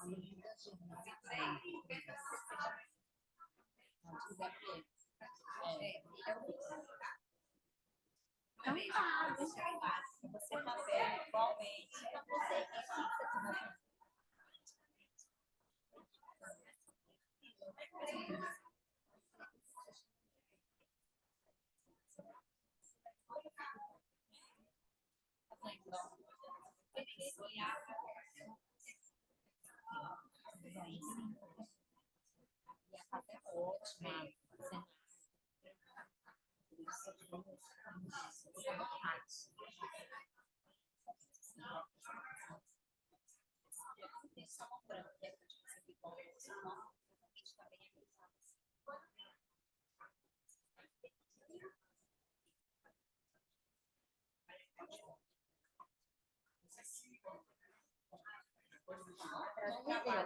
Obrigada.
você quiser subir lá, comer um negocinho, tomar um negócio, fica à vontade.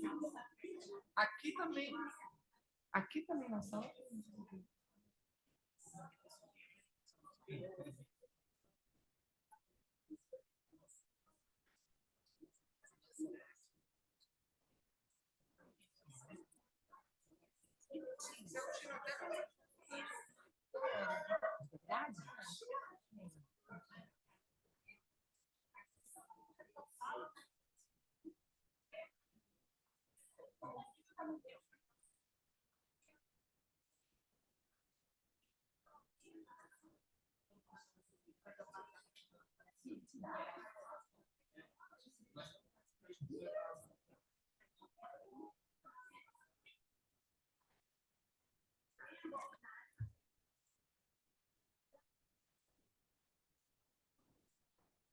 Tá bom.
¿Quieres que escuche?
E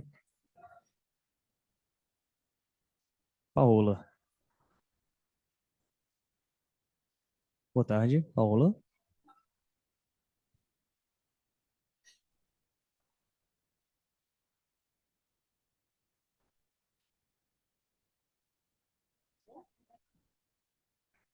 Hi, Paula. Can you hear me? Yes, perfect. How are you? Great. I'm fine. Thank you for asking. So we can hear you loud and clear. And Okay, we can great. also see you. So I think both camera and audio are okay. Thank you Great. so much. Okay, I will be here. Okay, thank you. Rebecca, can you also hear me? Yes, I can. Oh, great. I can also hear you loud and clear. That's But great. I can't put on my video. Okay, is it because of some system Yeah, it problem? says you cannot start your video because the host has stopped it. Okay, I will just check with our technicians. Just 1 second, please. Okay. Beatriz, pede para ela tentar novamente. Okay, I believe you can try again now and then we see. Oh, now I see you. Okay, that's great. I think we're all set then. I can hear both of you and I can see both of you. That's awesome. Thank you so much. And I'll see you in a few minutes when we start roundtable 2, okay? That's great. Perfect. Thank Thank you. you.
Hi, does anybody know what's happening?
Welcome, ladies and gentlemen. We resume our activities with the second panel of this afternoon with the theme Private Sector Perspectives, How Businesses Perceive the Gaps for Female Entrepreneurs in International Trade. Recognizing that the solution to closing gaps for women-led businesses in trade lies at the intersection of government and business, the roundtable will explore businesses' perspectives on existing challenges and experience with the design and implementation of inclusive trade-related initiatives. To compose the table, we invite the Amfori President, Linda Kronjong,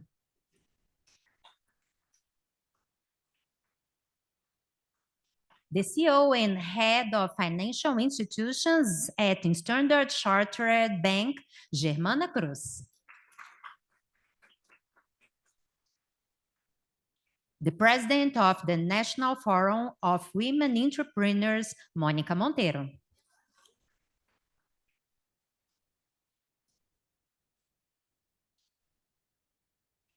The Executive Director at UBS Latin American and President of Lead Mulher Women Business Leaders, Nadir Moreno.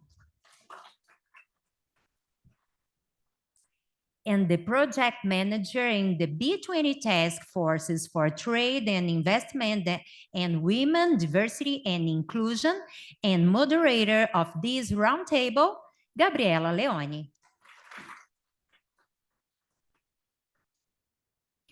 Also join us virtually, founder and CEO of EPSTEC and board member of the International Chamber of Commerce ICC, Rebecca Enonchong.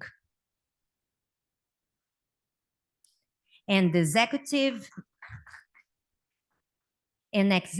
vice president at the National Business Association of Colombia, ANDI, Paola Buendia.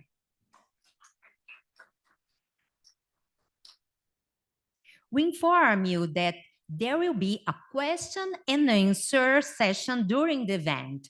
To participate, please access the application through the QR code available on the back of the auditorium chairs. Gabriela, the floor is yours. Thank you, Juliana, and thank you everyone for being here with us today. In this panel, we will explore the private sector perspectives on the challenges that we have been discussing today. In a world where transformations are thriving in digital, environmental aspects, listening to the private sector is important because we believe that solutions may be encountered in the intersection between governments and businesses. And thinking about that, we have experts here with us to discuss this matter. And Nadir, Linda, Monica, Germana, and also Rebecca and Paula joining us virtually. Thank you for accepting this invitation. We'll first listen to a presentation from each panelist, and then we'll open for a quick Q&A session, similarly as we done in the first panel. And to kick off with our questions, I would like to start with Linda, if you may. As the leader of a business association for sustainable trade, you likely witnesses the implementation of private initiatives aimed at promoting the inclusion of women. So what are your perspectives on the gaps that you still observe in this context? Thank you very much, Gabriela, and thank you very much for inviting Amfori here. I've listened with interest to the previous panel and speakers, and I do believe there is, I would say, a thread that we can see throughout the presentations about the barriers that we have. So I decided today to approach it a bit different in my intervention. There was a lot of words being put on paper, but let me start sharing with you what Amfori is, and then why I think it's really important going back to real examples and real people here before we also link that to policies. Amfori, we are a not-for-profit association. Our members are companies, 2,500 of them, private sector, MNEs and SMEs covering 27 sectors. Our members come from 50 countries, and their suppliers come from even more countries, 110. What we do is we help them with making sure that their supply chain, that they understand the issues, but they can also work on improving the sustainability standards, being environmental, socially, as well as good governance in the supply chain with practical tools and solutions. So we're a practical organization. And yes, we also do advocate for sustainable trade, because we do believe that people, planet, and profit go hand in hand. And once it's that balance, that's what sustainability is about. One of the practical tools that we have is a program that's called Amfori BSCI, Business Social Compliance Initiative, that is centered around a joint code of conduct that our members commit to. And that joint code of conduct is based on international standards, such as the fundamental principle rights at work from the International Labour Organization.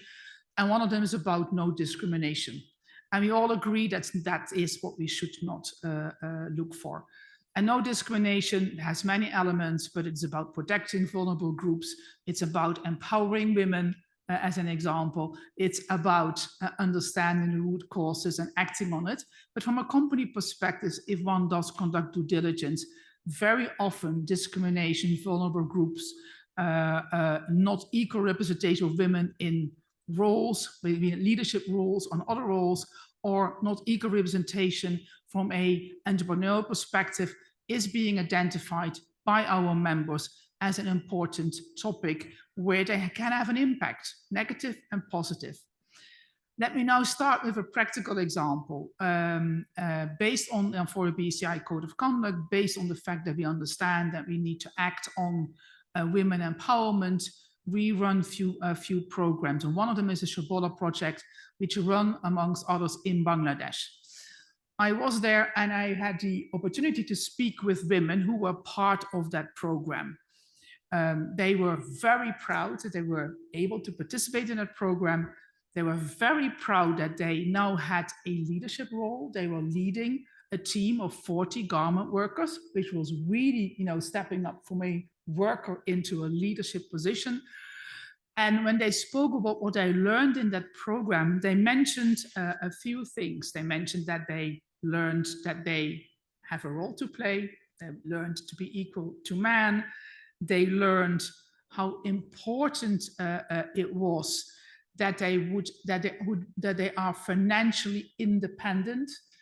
They learned that they would need to have a conversation with the partner at home to also have a better distribution of care duties. They also were very much aware that by becoming financially independent, having an own bank account, and one of them literally said, Linda, now sometimes my husband needs to ask me for money, which really, I think, in that culture is really a big achievement.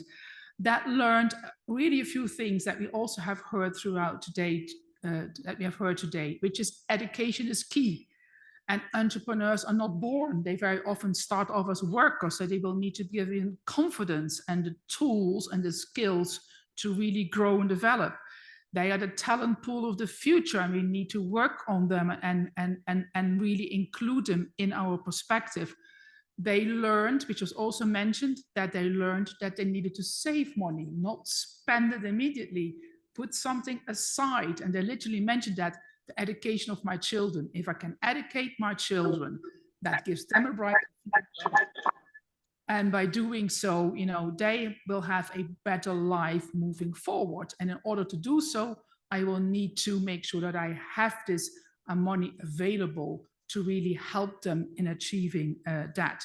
So it's a worthwhile business investment. Yes, they had the opportunity to be part of that educational program. Yes, they did have the facilities that allowed them to do so. There was childcare and the production site available, but it was also very much a cultural shift. So all the things that we have heard today are true.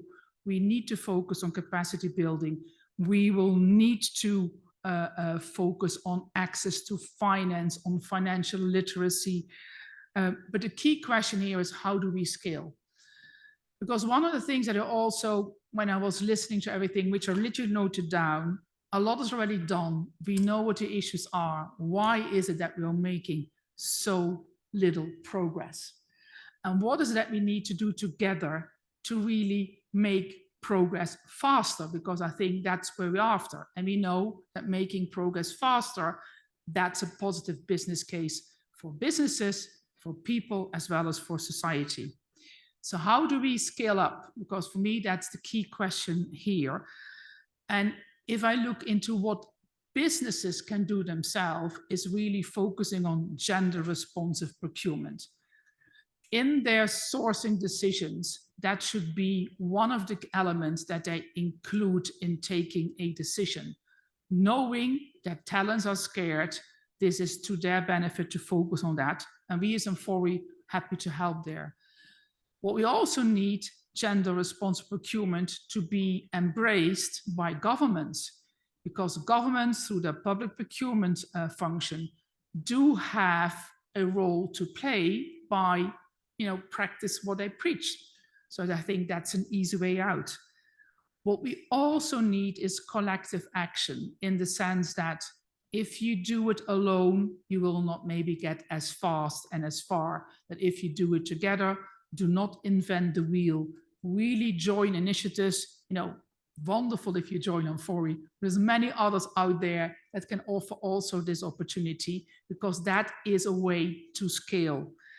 And I think thirdly is those gender responsive provisions, and we already heard it by many previous speakers, they should be included in trade agreements, in free trade agreements, and not only a few sentences. Yes, it does deserve a full chapter. And I think most importantly here, and for me this is to some extent low-hanging fruit, is the relevance of including the principles that we are all aware of and that have been developed within the International Labour Organization on discrimination, on women advancement, on women empowerment, that those should be included, and also and of course the conventions that come with it, you know, aiming at vulnerable people, aiming at, you know, no harassment, as an example, they should be included as a minimum, and it should be a no-brainer. So the question I really have to everyone is, why is it still so difficult to include those?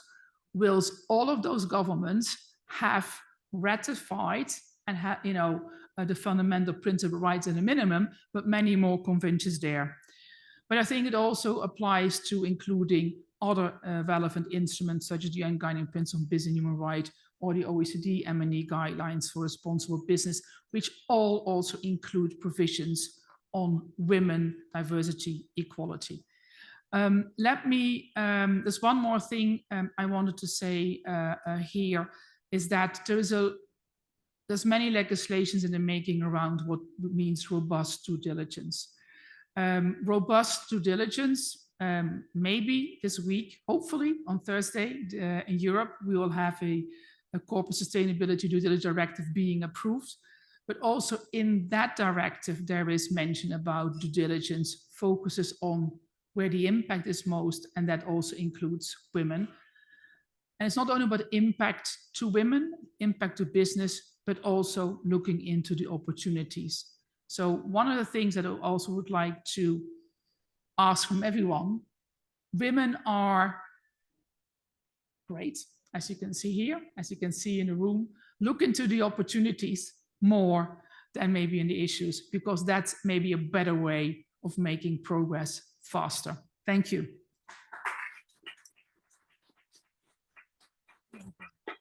Thank you very much, Linda, for your contributions. Let's now take it from a practical perspective. I would like to invite Nadir. Drawing from your experience as a businesswoman in the logistics sector, how do you perceive the challenges under discussion manifesting in practical terms?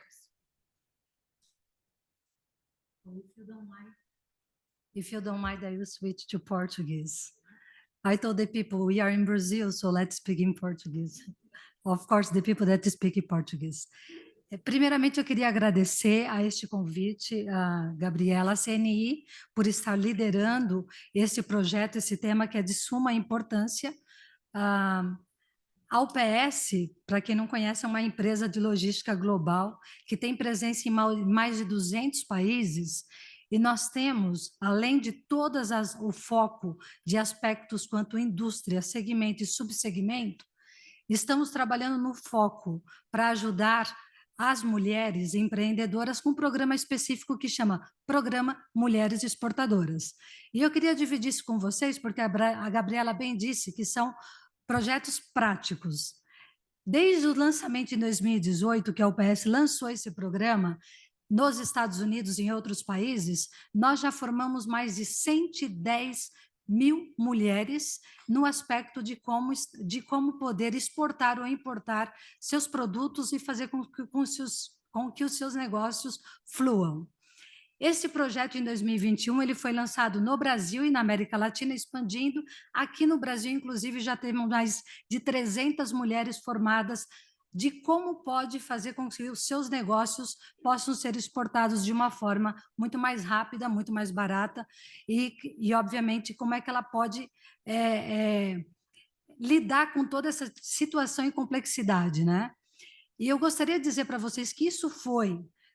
chegamos a essa conclusão na UPS justamente por conta da experiência no dia a dia que nós visualizamos das dificuldades que se tem para você poder fazer qualquer tipo de transação internacional. Não importa o produto, não importa o tamanho, não importa o preço, não importa o peso e não importa qual vai ser a modalidade de transporte que você vai utilizar, ela tem uma complexidade.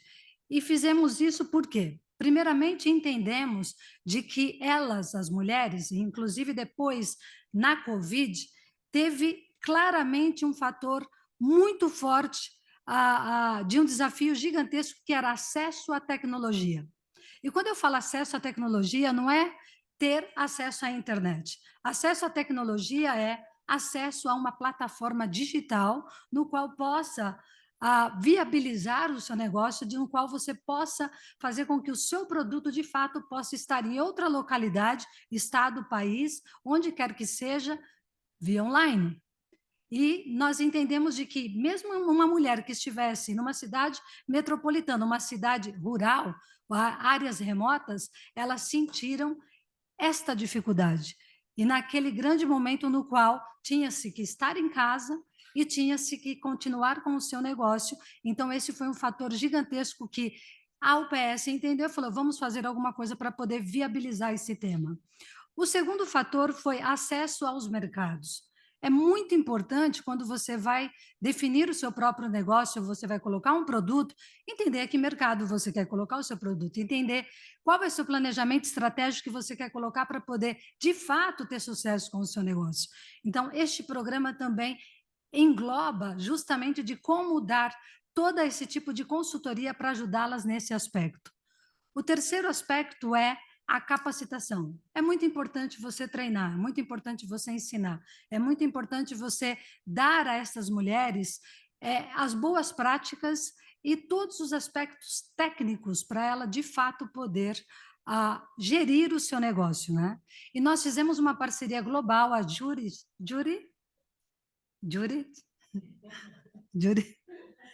fizemos uma parceria global com a ITC, o International Trade Century, She Trades, justamente que, junto com a UPS, o know-how de logística, com o know-how do entendimento do que realmente precisa para poder abordar os aspectos, capacitar e monitorar e mentorar essas mulheres.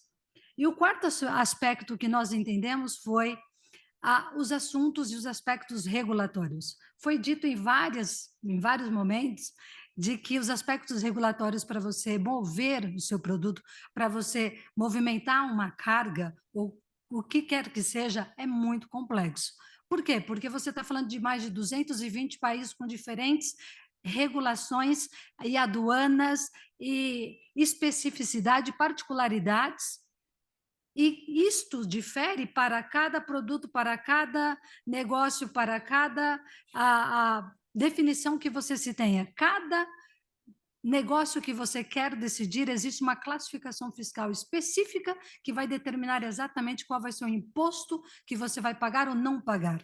Se o seu produto vai ficar retido ou não retido, ou se o seu produto vai a perdimento ou não a perdimento. Ou seja, é de um plano de ter sucesso para uma falência, em fração de segundos, caso você não cuide desse aspecto de forma correta. E o custo da logística, como vocês bem sabem, é muito alto. O custo de uma logística, ele chega a ser o primeiro ou segundo maior custo de qualquer negócio existente no mundo. E ele pode ser muito mais caro quando se trata de uma logística internacional. E quando você fala de uma logística remota, mais cara ainda. Então, como que você lida com isso? É você contar com parceiros, obviamente provedores, que possa te prover uma cadeia de suprimentos com transporte, com uma rede de entregas, né? Que seja eficiente ao ponto que você possa, de fato, colocar o seu produto, ampliar o seu negócio de forma muito mais eficiente, de forma muito mais barata, de forma muito mais rápida. Então, não adianta uma mulher empreendedora tentar fazer algo sozinha ou decidir, não preciso de ninguém, porque senão ela vai ser um natimorto, porque a gente sabe que, na verdade, já é muito dificultoso qualquer empreendedora, qualquer startup nascer e sobreviver. Então, a UPS, na verdade, vem trabalhando em todos esses anos para justamente facilitar, acelerar e movimentar um mercado. A gente sabe que tudo isso também contribui para uma economia, o crescimento da economia, através dessas empreendedoras, através das pequenas, das micros, das médias, que representam de cada um a 3 negócios de pequenos portes, são geridas por mulheres. Então, de fato, a intenção é fazer com que isso seja facilitado para este fórum, né? E eu só não queria deixar de mencionar também, eu sei que terão mais experts que vai dizer sobre crédito, porque são os outros dois fatores importantes de toda esta cadeia, que seria gerir o seu inventário, a gestão de um inventário e, obviamente, o fluxo de caixa. Eu vou deixar que a Germana, de fato, vai estar falando sobre esse assunto, que a gente sabe das dificuldades da tomada de crédito e de todos os assuntos que já foram discutidos aqui nesta tarde. Mas o que eu queria deixar para vocês é justamente todos os aspectos práticos que nós enxergamos, aprendemos e viemos com soluções ou com alternativas que a gente acredita que possa estar ajudando as mulheres empreendedoras. Obrigada.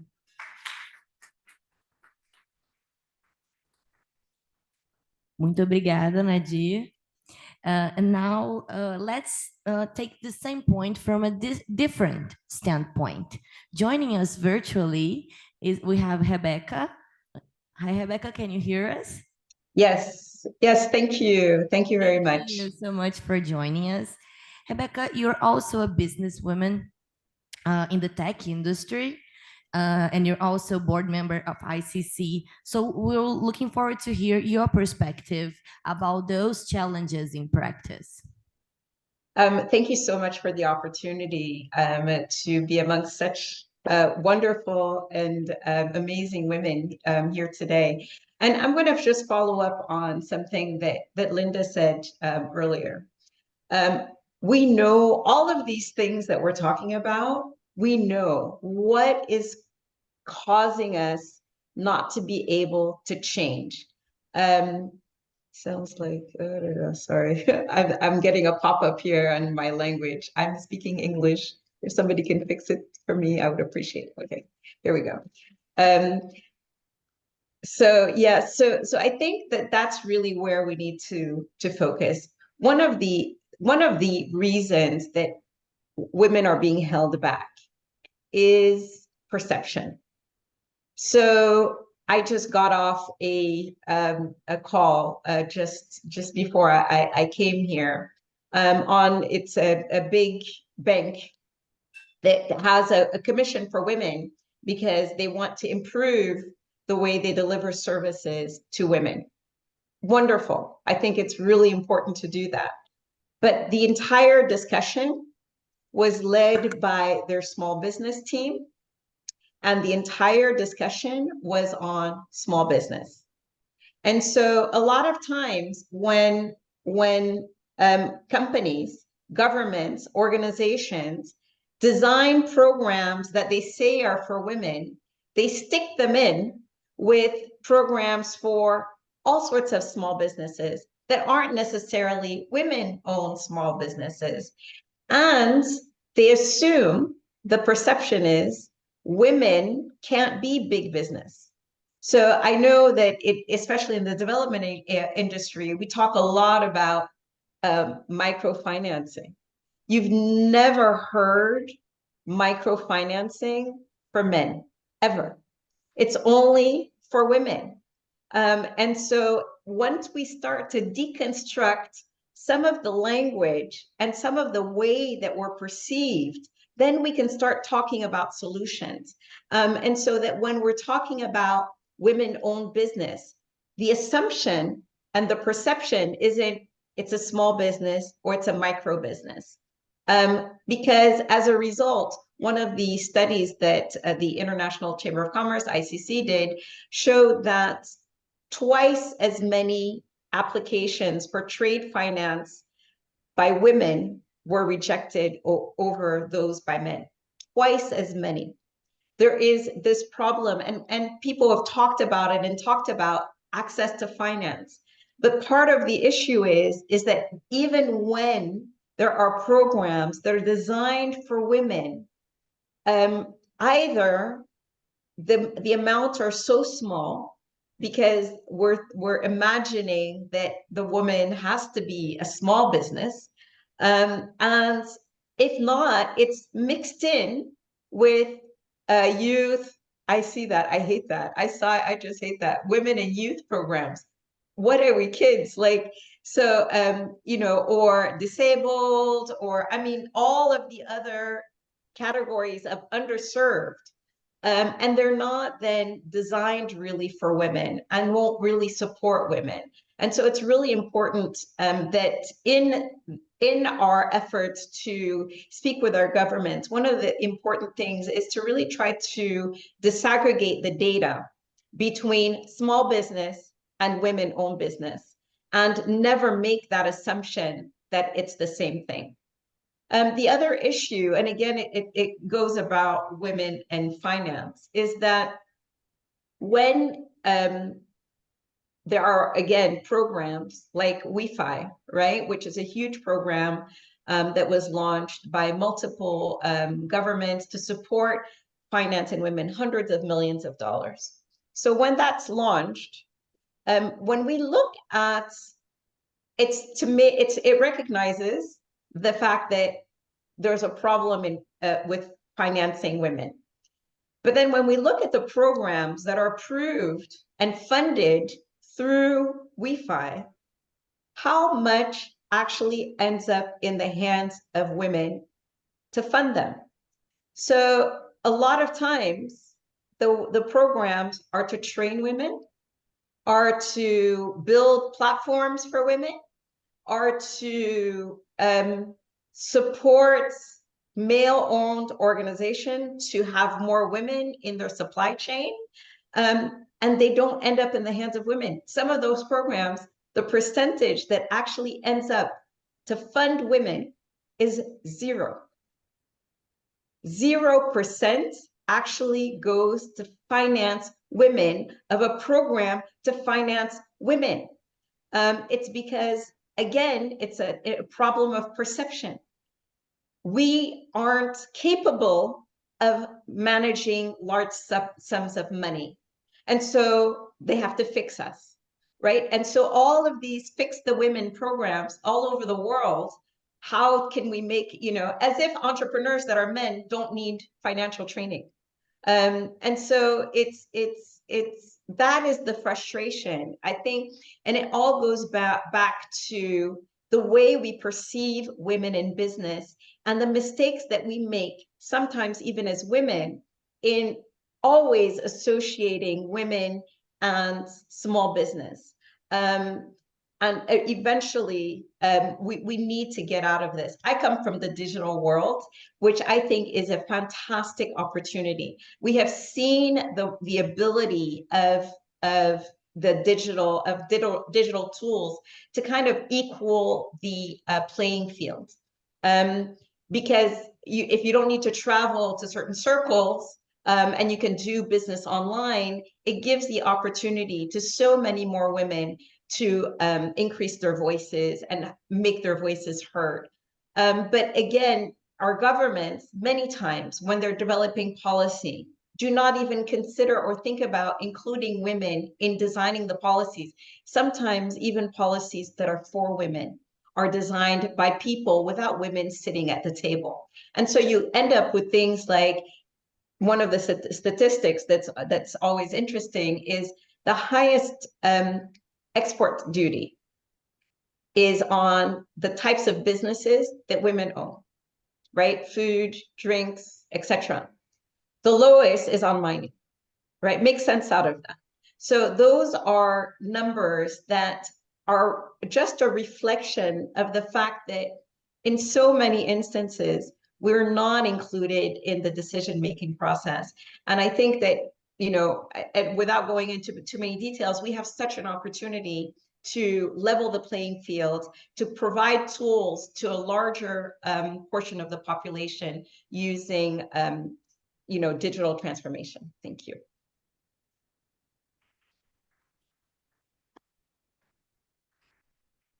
Thank you, Rebecca. That was a brilliant presentation. And now I believe we will have to move to Germana. I guess you were the most weighted speaker here to talk about financing. So we would like to hear from you, given your leadership role in the financing market. Can you share some light on why the financial access poses such a significant barrier for women in trade? Why there are so many gender biases and what factors contribute to this? Okay, thank you, Gabriela. Thank you, everybody, for having me here. I think I need to start kind of providing a background on how banks work, right? And basically, we follow rules, we follow protocols. We don't have flexibility to make a decision depending on who is signing on the credit agreement, right? And this was done on purpose because overall, globally, the regulators tells us that we need to be transparent. We cannot make a difference between clients. It can be individuals, it can be corporations. So the best way to do that were finding formulas and finding procedures that we call scorecards. And Boston Consulting mentioned today about the scoring, which is something that they are working on it and trying to set up a specific scoring that the banks could use in the future to analyze business owned or led by women. Because if we don't have that guidance, we will have to follow what we have today. And basically today, banks, they do not have money. It's your money, it's my money as a deposit that I use to make a loan. So I need to protect you. I need to protect your money. I cannot decide because it's a woman or because it's a project that we like, I'm going to get your money and make a loan. And then if the loan is not paid, who pays you, right? So on this concept, when we see women coming to the banks and asking for financing in order to grow the business, in order to support the business, we see a huge degree of informality. They are not able to provide financials, they are not able to provide tax documentation. And then when you go back to the banks and they need to tick the boxes in this scorecard, it doesn't tick the boxes. We cannot move forward. And that's why you see the statistics. Most of the requests, they are dead at the time they get at the bank. They cannot move forward because they are lacking some information that we as a bank, we need to have it. But despite that, we banks, we are conscious that we need to do something. And then through the regulators and through each bank's decision in terms of culture, we, especially at Standard Chartered, we have some projects that we go to the communities and we start with education. And this was something that Linda mentioned. I also agree and trust in that. Education is the basic of everything. So we go to the communities, we go to special groups, we go to chambers of commerce, we go to all these unions or committees that's built by the communities and the society.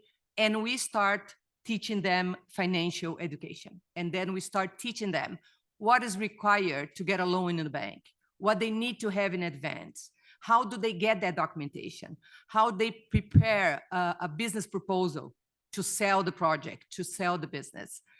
And through that, we expect to reach a level where those requests for loans will not be rejected at the beginning. You will be providing this education that kind of translate to the language of the banks. So this is one solution. The second solution that is also part of the task force that we are working on it, the trade and investment, is about MDBs, which is multilateral development banks. We need to reform them. We need to allow them to have this flexibility to be able to make decisions in special segments, in special business. At the end of the day, they are also banks, so they have to follow the same rules, different approach because they don't have individuals and private sector as clients, but they are owned by the governments, which at the end of the day is our money again, because as our taxpayers, the money that they have is coming from taxes. But because they do have in parallel a social role, we expect that by having this transformation and having this change, they will be able to work together with the private sector. And then the banks having the money available coming from deposits or investments or other sources, we'll be able to work together with them. And the third point that I'd like to mention, and everybody already also mentioned here, was digitalization. I also believe that, and we saw during COVID, how women behave in their business with the digital. They were faster learners compared to the men. And then we need to continue investing in that.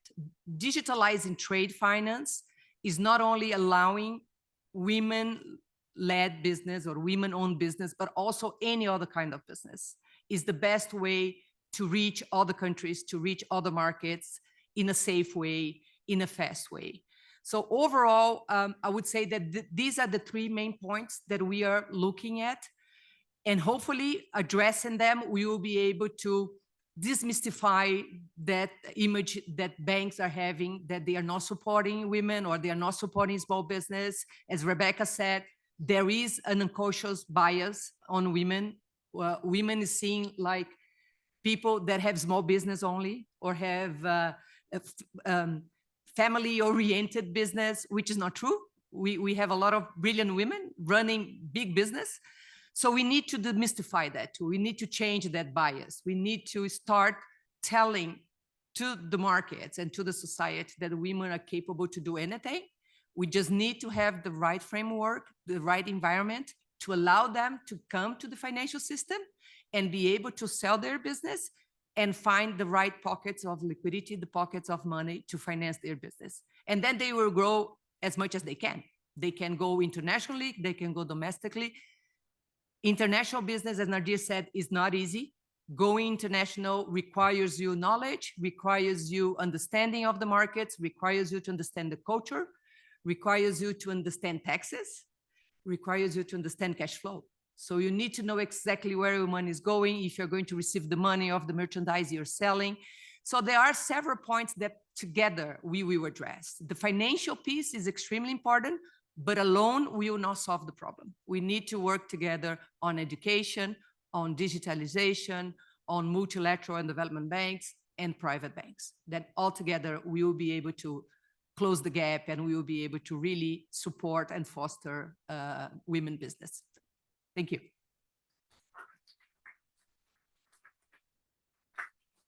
Thank you very much, Germana, for the contributions. Next, I would like to hear from Monica.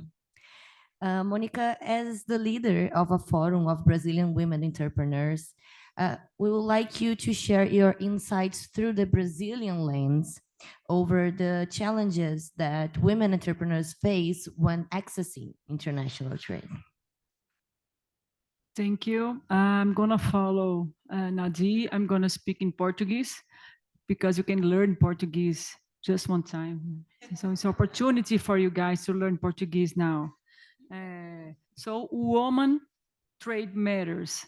Alguém falou isso aqui, né? E é isso que nós vimos falar aqui. E importa sim, mas eu acho que quase todas e já falaram aqui para a gente não ficar repetitivo, até porque eu sou uma das últimas, senão vai todo mundo embora.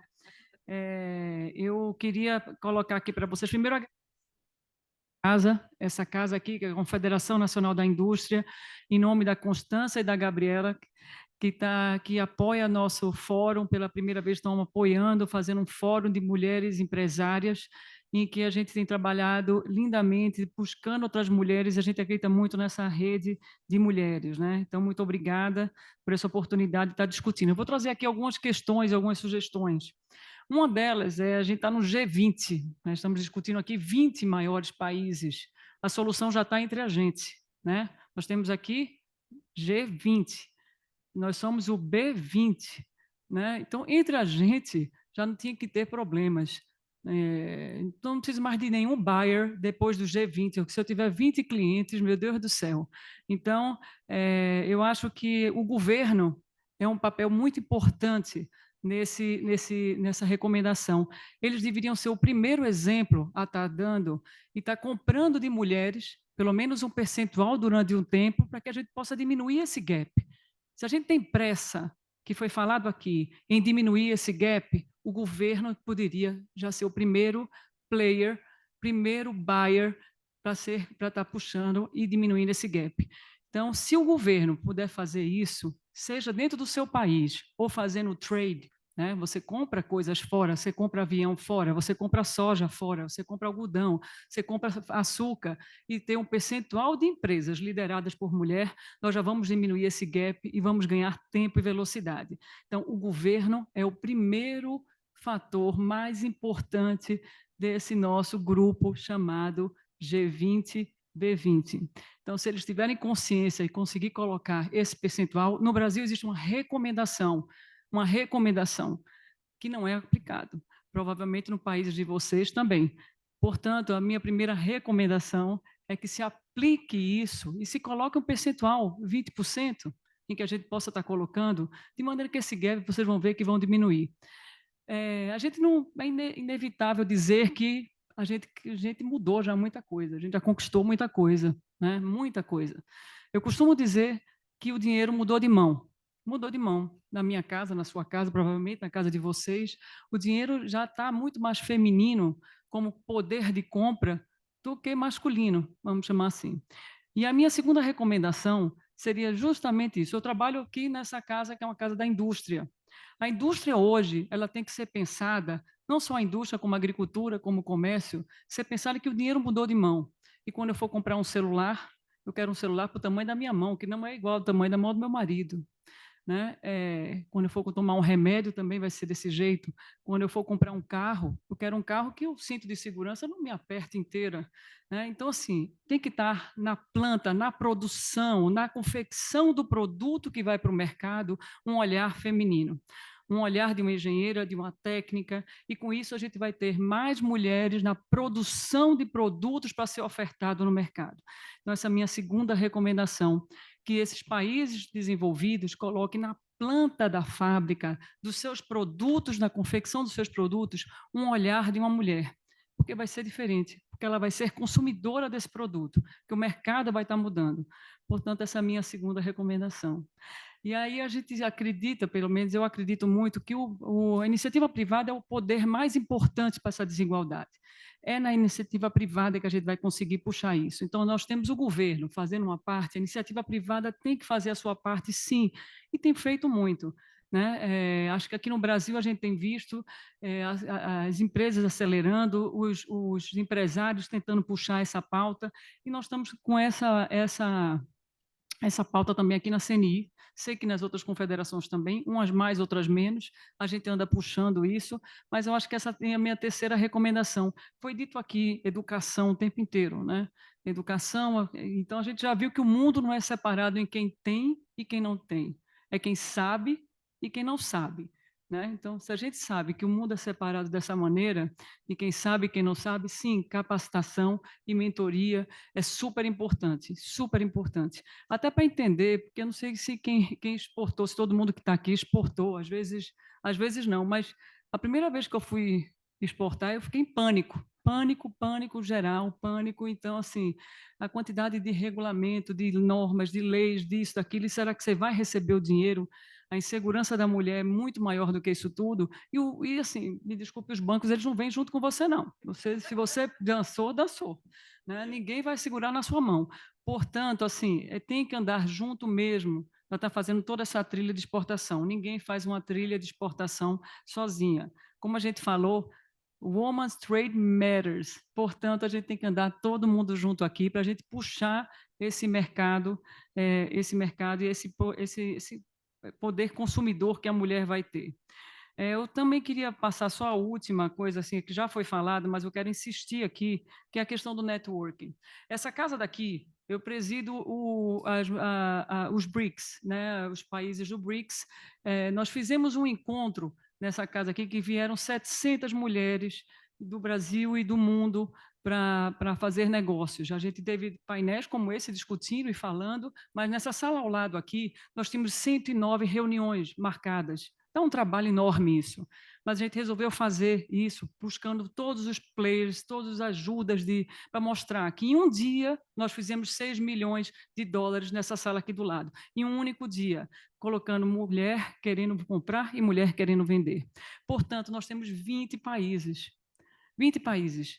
Eu só fiz uma vez com o BRICS aqui, mas se eu fizesse isso toda semana, ou se todos os players aqui fizessem toda semana, a gente ia puxar cada vez mais os negócios. Então, o network tem que ser feito, tem que ser estimulado, tem que ser patrocinado pelas empresas, tem que ser estimulado. Dá muito trabalho você botar um comprador e um vendedor junto. Comprador, vendedor, a logística, o banco, todo mundo junto, o advogado, todo mundo numa mesa só, com a vontade de fazer. as mulheres estão com essa vontade de fazer. Né? O que precisa realmente é iniciativas e que sejam promovidas para que isso aconteça. Temos 20 países que precisam fazer mais isso, né? Precisam fazer mais isso. Então, a gente tem que ter uma agenda de networking, um orçamento para isso, um orçamento sério. Assim, nós vamos fazer esse orçamento para network. Network precisa de gente traduzindo. Dá muito trabalho, mas foi provado aqui que a gente em um dia conseguiu fazer isso. Imagina se a gente tivesse isso sempre se estimulando, segmentado, mais organizado. Então, nós temos, sim, soluções de como puxar e diminuir esse gap. O que precisa, na verdade, é começar a fazer. Eu acho que todo mundo já deu aqui várias soluções, né? Então, agora a gente tem que começar a fazer, colocar isso numa agenda e começar as nossas recomendações. É isso, gente. Muito obrigada.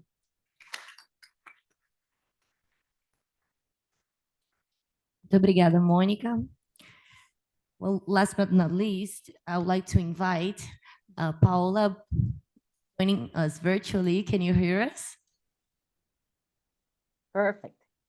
Perfect. Thank you for joining us today.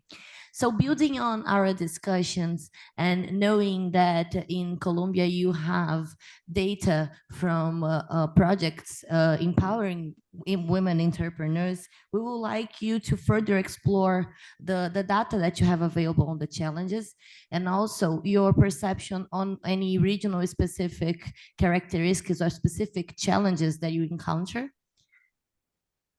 Thank you, Gabriela. Thank you to all the leaders that have been participating in this roundtable. It has been very thoughtful for all of us. I think, and I agree with the last comment, that a lot of solutions have been mentioned during this session. So it is quite, even if we are virtual, that we are learning and get to practice more and more of these different initiatives around the world.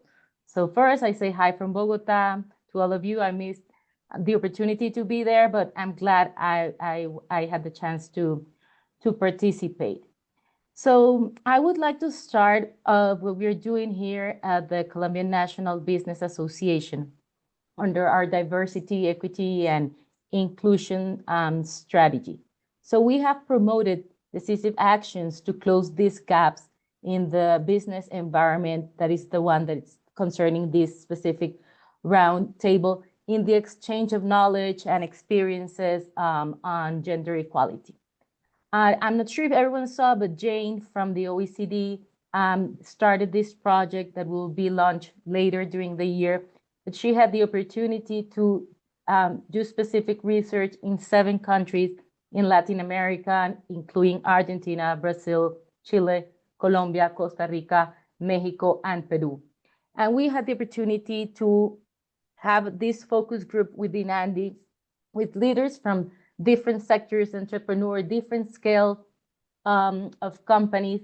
And some of these initial findings from this study, it's some of the things I want to mention, because I believe that with data, it's easier to have specific policy projects and these initiatives from the private sector in closing these gaps, but also being very precise in what are the difficulties in order not to be just small businesses, as was mentioned in the table.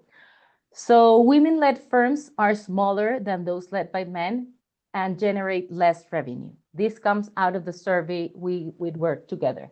In particular, micro-enterprises defined as firms with fewer than 10 employees represent 68% of the total of women-led firms, versus 56% for men-led ones. Similarly, large businesses defined as firms with more than 250 employees account for 8% of the total women-led firms and 17% for men-led ones. In this regard, smaller firms tend to trade less. This is in part because SMEs have fewer resources to meet the high cost often associated with engaging with international markets. This was also mentioned by one of the panelists, and this is something that is also a reality from this survey we've worked here. Smaller firms also face greater challenges than the larger firms in navigating foreign markets, with less capacity to address complaints, and as said before, also regulatory requirements. And this is something that we believe that from the private sector, we can help. We can help them with tools. We can help them with training. We can help them with this connection. So I think this group of leaders here, I hopefully this is not like the last meeting, but I think we can work together because I'm sure we have similarities in many of the countries that we represent. Given that women-led businesses are generally smaller, they trade less overall than the men ones. Also, there is evidence that demonstrates that women are more likely to go into industries such as retail or personal services, where the cost of entry is low and so is the growth potential. According to this specific particular research, services subsectors where most of businesses which are led by women are in health and education and personal services, while the ones led by men are in utilities, agriculture, and high-tech sectors. On the other hand, something that it's also one of the specifics is that with another OECD review that was called Gender Equality in Colombia towards a better sharing of paid and unpaid work. This was released last year, but we had the chance of reviewing it specifically with the leader of this study. We find that micro, small, and medium-sized enterprises represent an important part of the Colombian economy, generating 80% of the employment, 90% of the country business sector, and 40% of the GDP. Based on that, in Colombia, the proportion of self-employed workers is significantly higher than the OECD regional average among both women and men by 14%. However, as in many countries around the world, the rate of self-employment is lower for women than for men. Male self-employed workers employ twice as many as women. This could be, or partly because women's businesses tend to be more informal and take the legal form of individual, whose businesses are individually owned rather than having a corporate structure. Moreover, there is more evidence beside this hypothesis about sectors where women work and lead businesses that show that the gaps for female entrepreneurs in international trade are due to economic, social, and cultural aspects.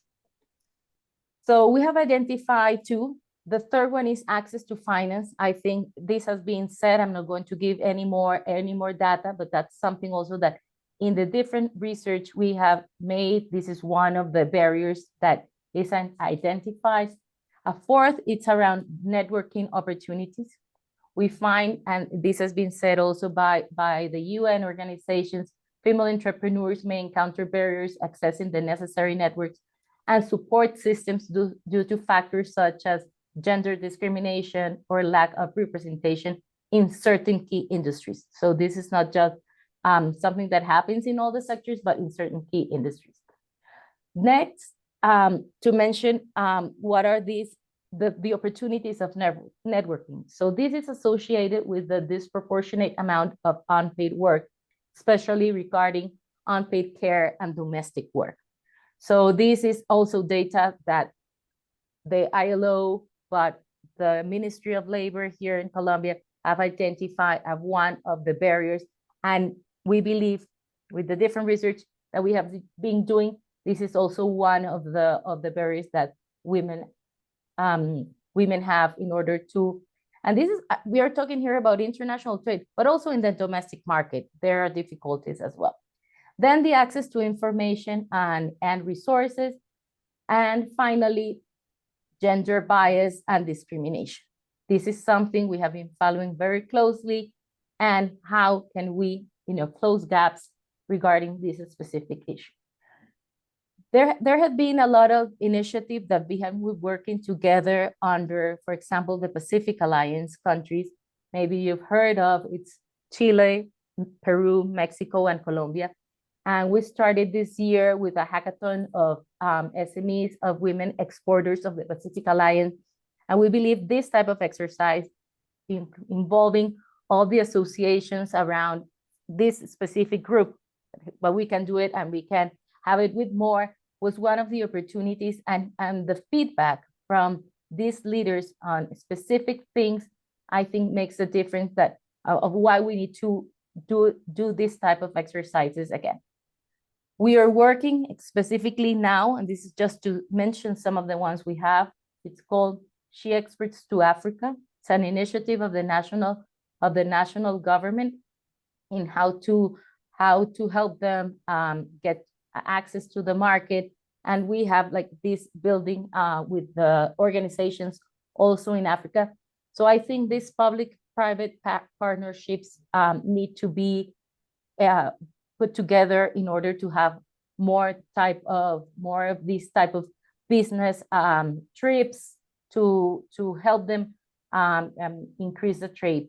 Also, Select USA specifically in the Global Women in Tech, and also, I mean, the World Bank, but I would also include also the private banks that have the Women Entrepreneurs Finance Initiative to be more specific and specific design so that we can have success in this type of projects. So thank you very much, Gabriela, to the colleagues at the table for inviting us. And we are here to, if you have any questions, we'll be more than glad to answer them.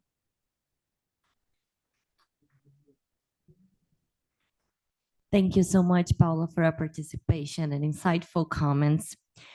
Next, we just closed our initial presentations from our speakers, so we are going to open for a Q&A session from our audience. And the first one is about financing. Who would tell? And you would say that there is, Germana, I guess this one is for you. There is immense literature that shows that women are better loan payers than men across the world. And I will follow up on that, saying that you mentioned how to tackle the formal aspects of the loans, but I'd like you to explore how do banks see the aspects of the gender bias of the one analyzing those loans requests? Yes. No, you're right, because you can have it, you can face it, but this was the reason behind regulators to define the rules that I mentioned, the scorecard. So once you populate that with the numbers, you should analyze that independently if the business was led by a woman or a man. Of course, at the end of the day, when the person authorized the loan, there is some individual influence on that, but it needs to be aligned on the results of those numbers. You cannot make a decision based just because I know Gabriela, I know she's a good payer because she's a woman, I want to give a loan to her. If all the other numbers that were run in the scorecard are telling me do not do it because she doesn't have financial capacity to repay the loan, she won't be able to run her business, she won't be able to grow the business with that money. So at the end of the day, you're going to have a problem because she won't be able to pay you back. So by tightening those rules, the banks are trying to avoid that situation. But at the same time, as much as you tight, it gets more complicated because you keep forcing women or men, whatever, to provide more details, more information that sometimes the business is not able to deliver. So we, in parallel, I'm telling you about the rational piece of that. In parallel, what the banks are doing is several of e-learnings and trainings to guide the officers to make sure when they make a decision, they are not guided by that. They are not influenced on who is behind, if it is a friend, if it is a man, or if it is a woman. So more and more, we are trying to be transparent in the decision to avoid exactly that. I think today we still see that, unfortunately, but it's reducing. The more you can explain by numbers why the loan was granted, the better and the more efficient and transparent you are, and you avoid that situations, because for a bank, it's not good to have the image linked to a situation where they were preferring men instead of women at the time they were granting the lending, the financing. So there are tools, there are ways that the banks are mitigating that, but still today we can face that situation. But I'm happy to say that it's reducing, and the tendency is to stop that. Thank you so much. I believe this closes our panel here. Let me just check. Yeah, I think we're good. We covered some very important aspects during this panel. We also talked here about challenges and about solutions. The challenges, again, we have the access to financing. We talked about capacity building, access to technology as an enabler to drive change, access to markets, and knowledge of the regulation to navigate those markets. And also we talked about perception, which I thought it was a very interesting contribution that Rebecca brought us today here, because if you do not change perception, we cannot move with other changes. We also talked about representation in policymaking and the importance to drive change, because we need women deciding policy that will affect women. And about the solutions, some insights that we'll share here today was about public and private partnership and gender responsive procurement, either in private or in public spheres. We talked about gender responsive trade agreements, programs of capacity building, and also the importance of digitalization as a solution. So thank you so much for all of you joining us today. It was a very, very nice panel, and hope you can stay in touch. Back to you, Juliana. We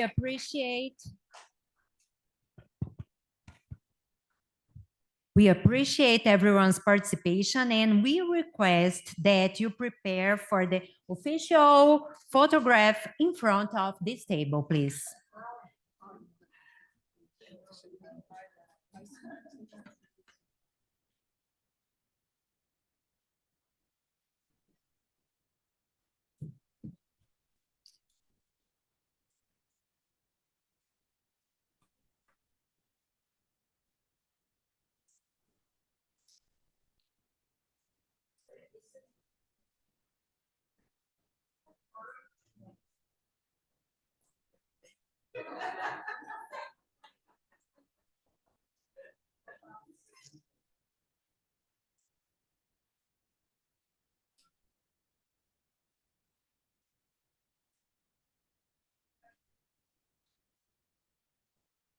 For the final considerations, we invite the project manager for this B20 Brazil initiative, Gabriela Leone.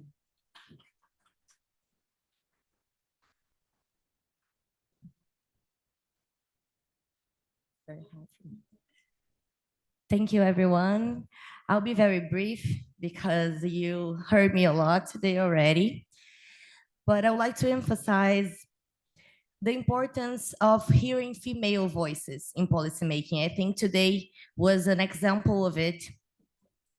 And it is an invitation for everyone to see diversity as an enabler for innovative solutions in the world that we're facing now.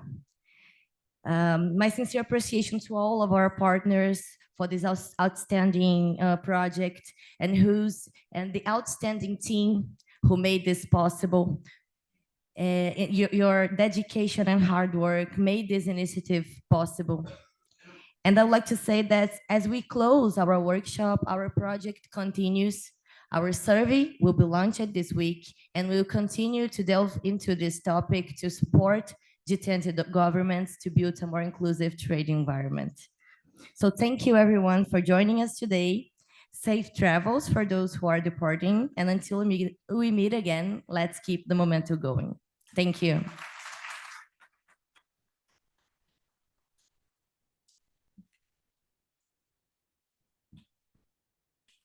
Thank you, Gabriela, for your final considerations. We remind everyone to return the simultaneous translation equipment in the auditorium foyer. We appreciate everyone's presence and wish you a great evening. Thank you very much.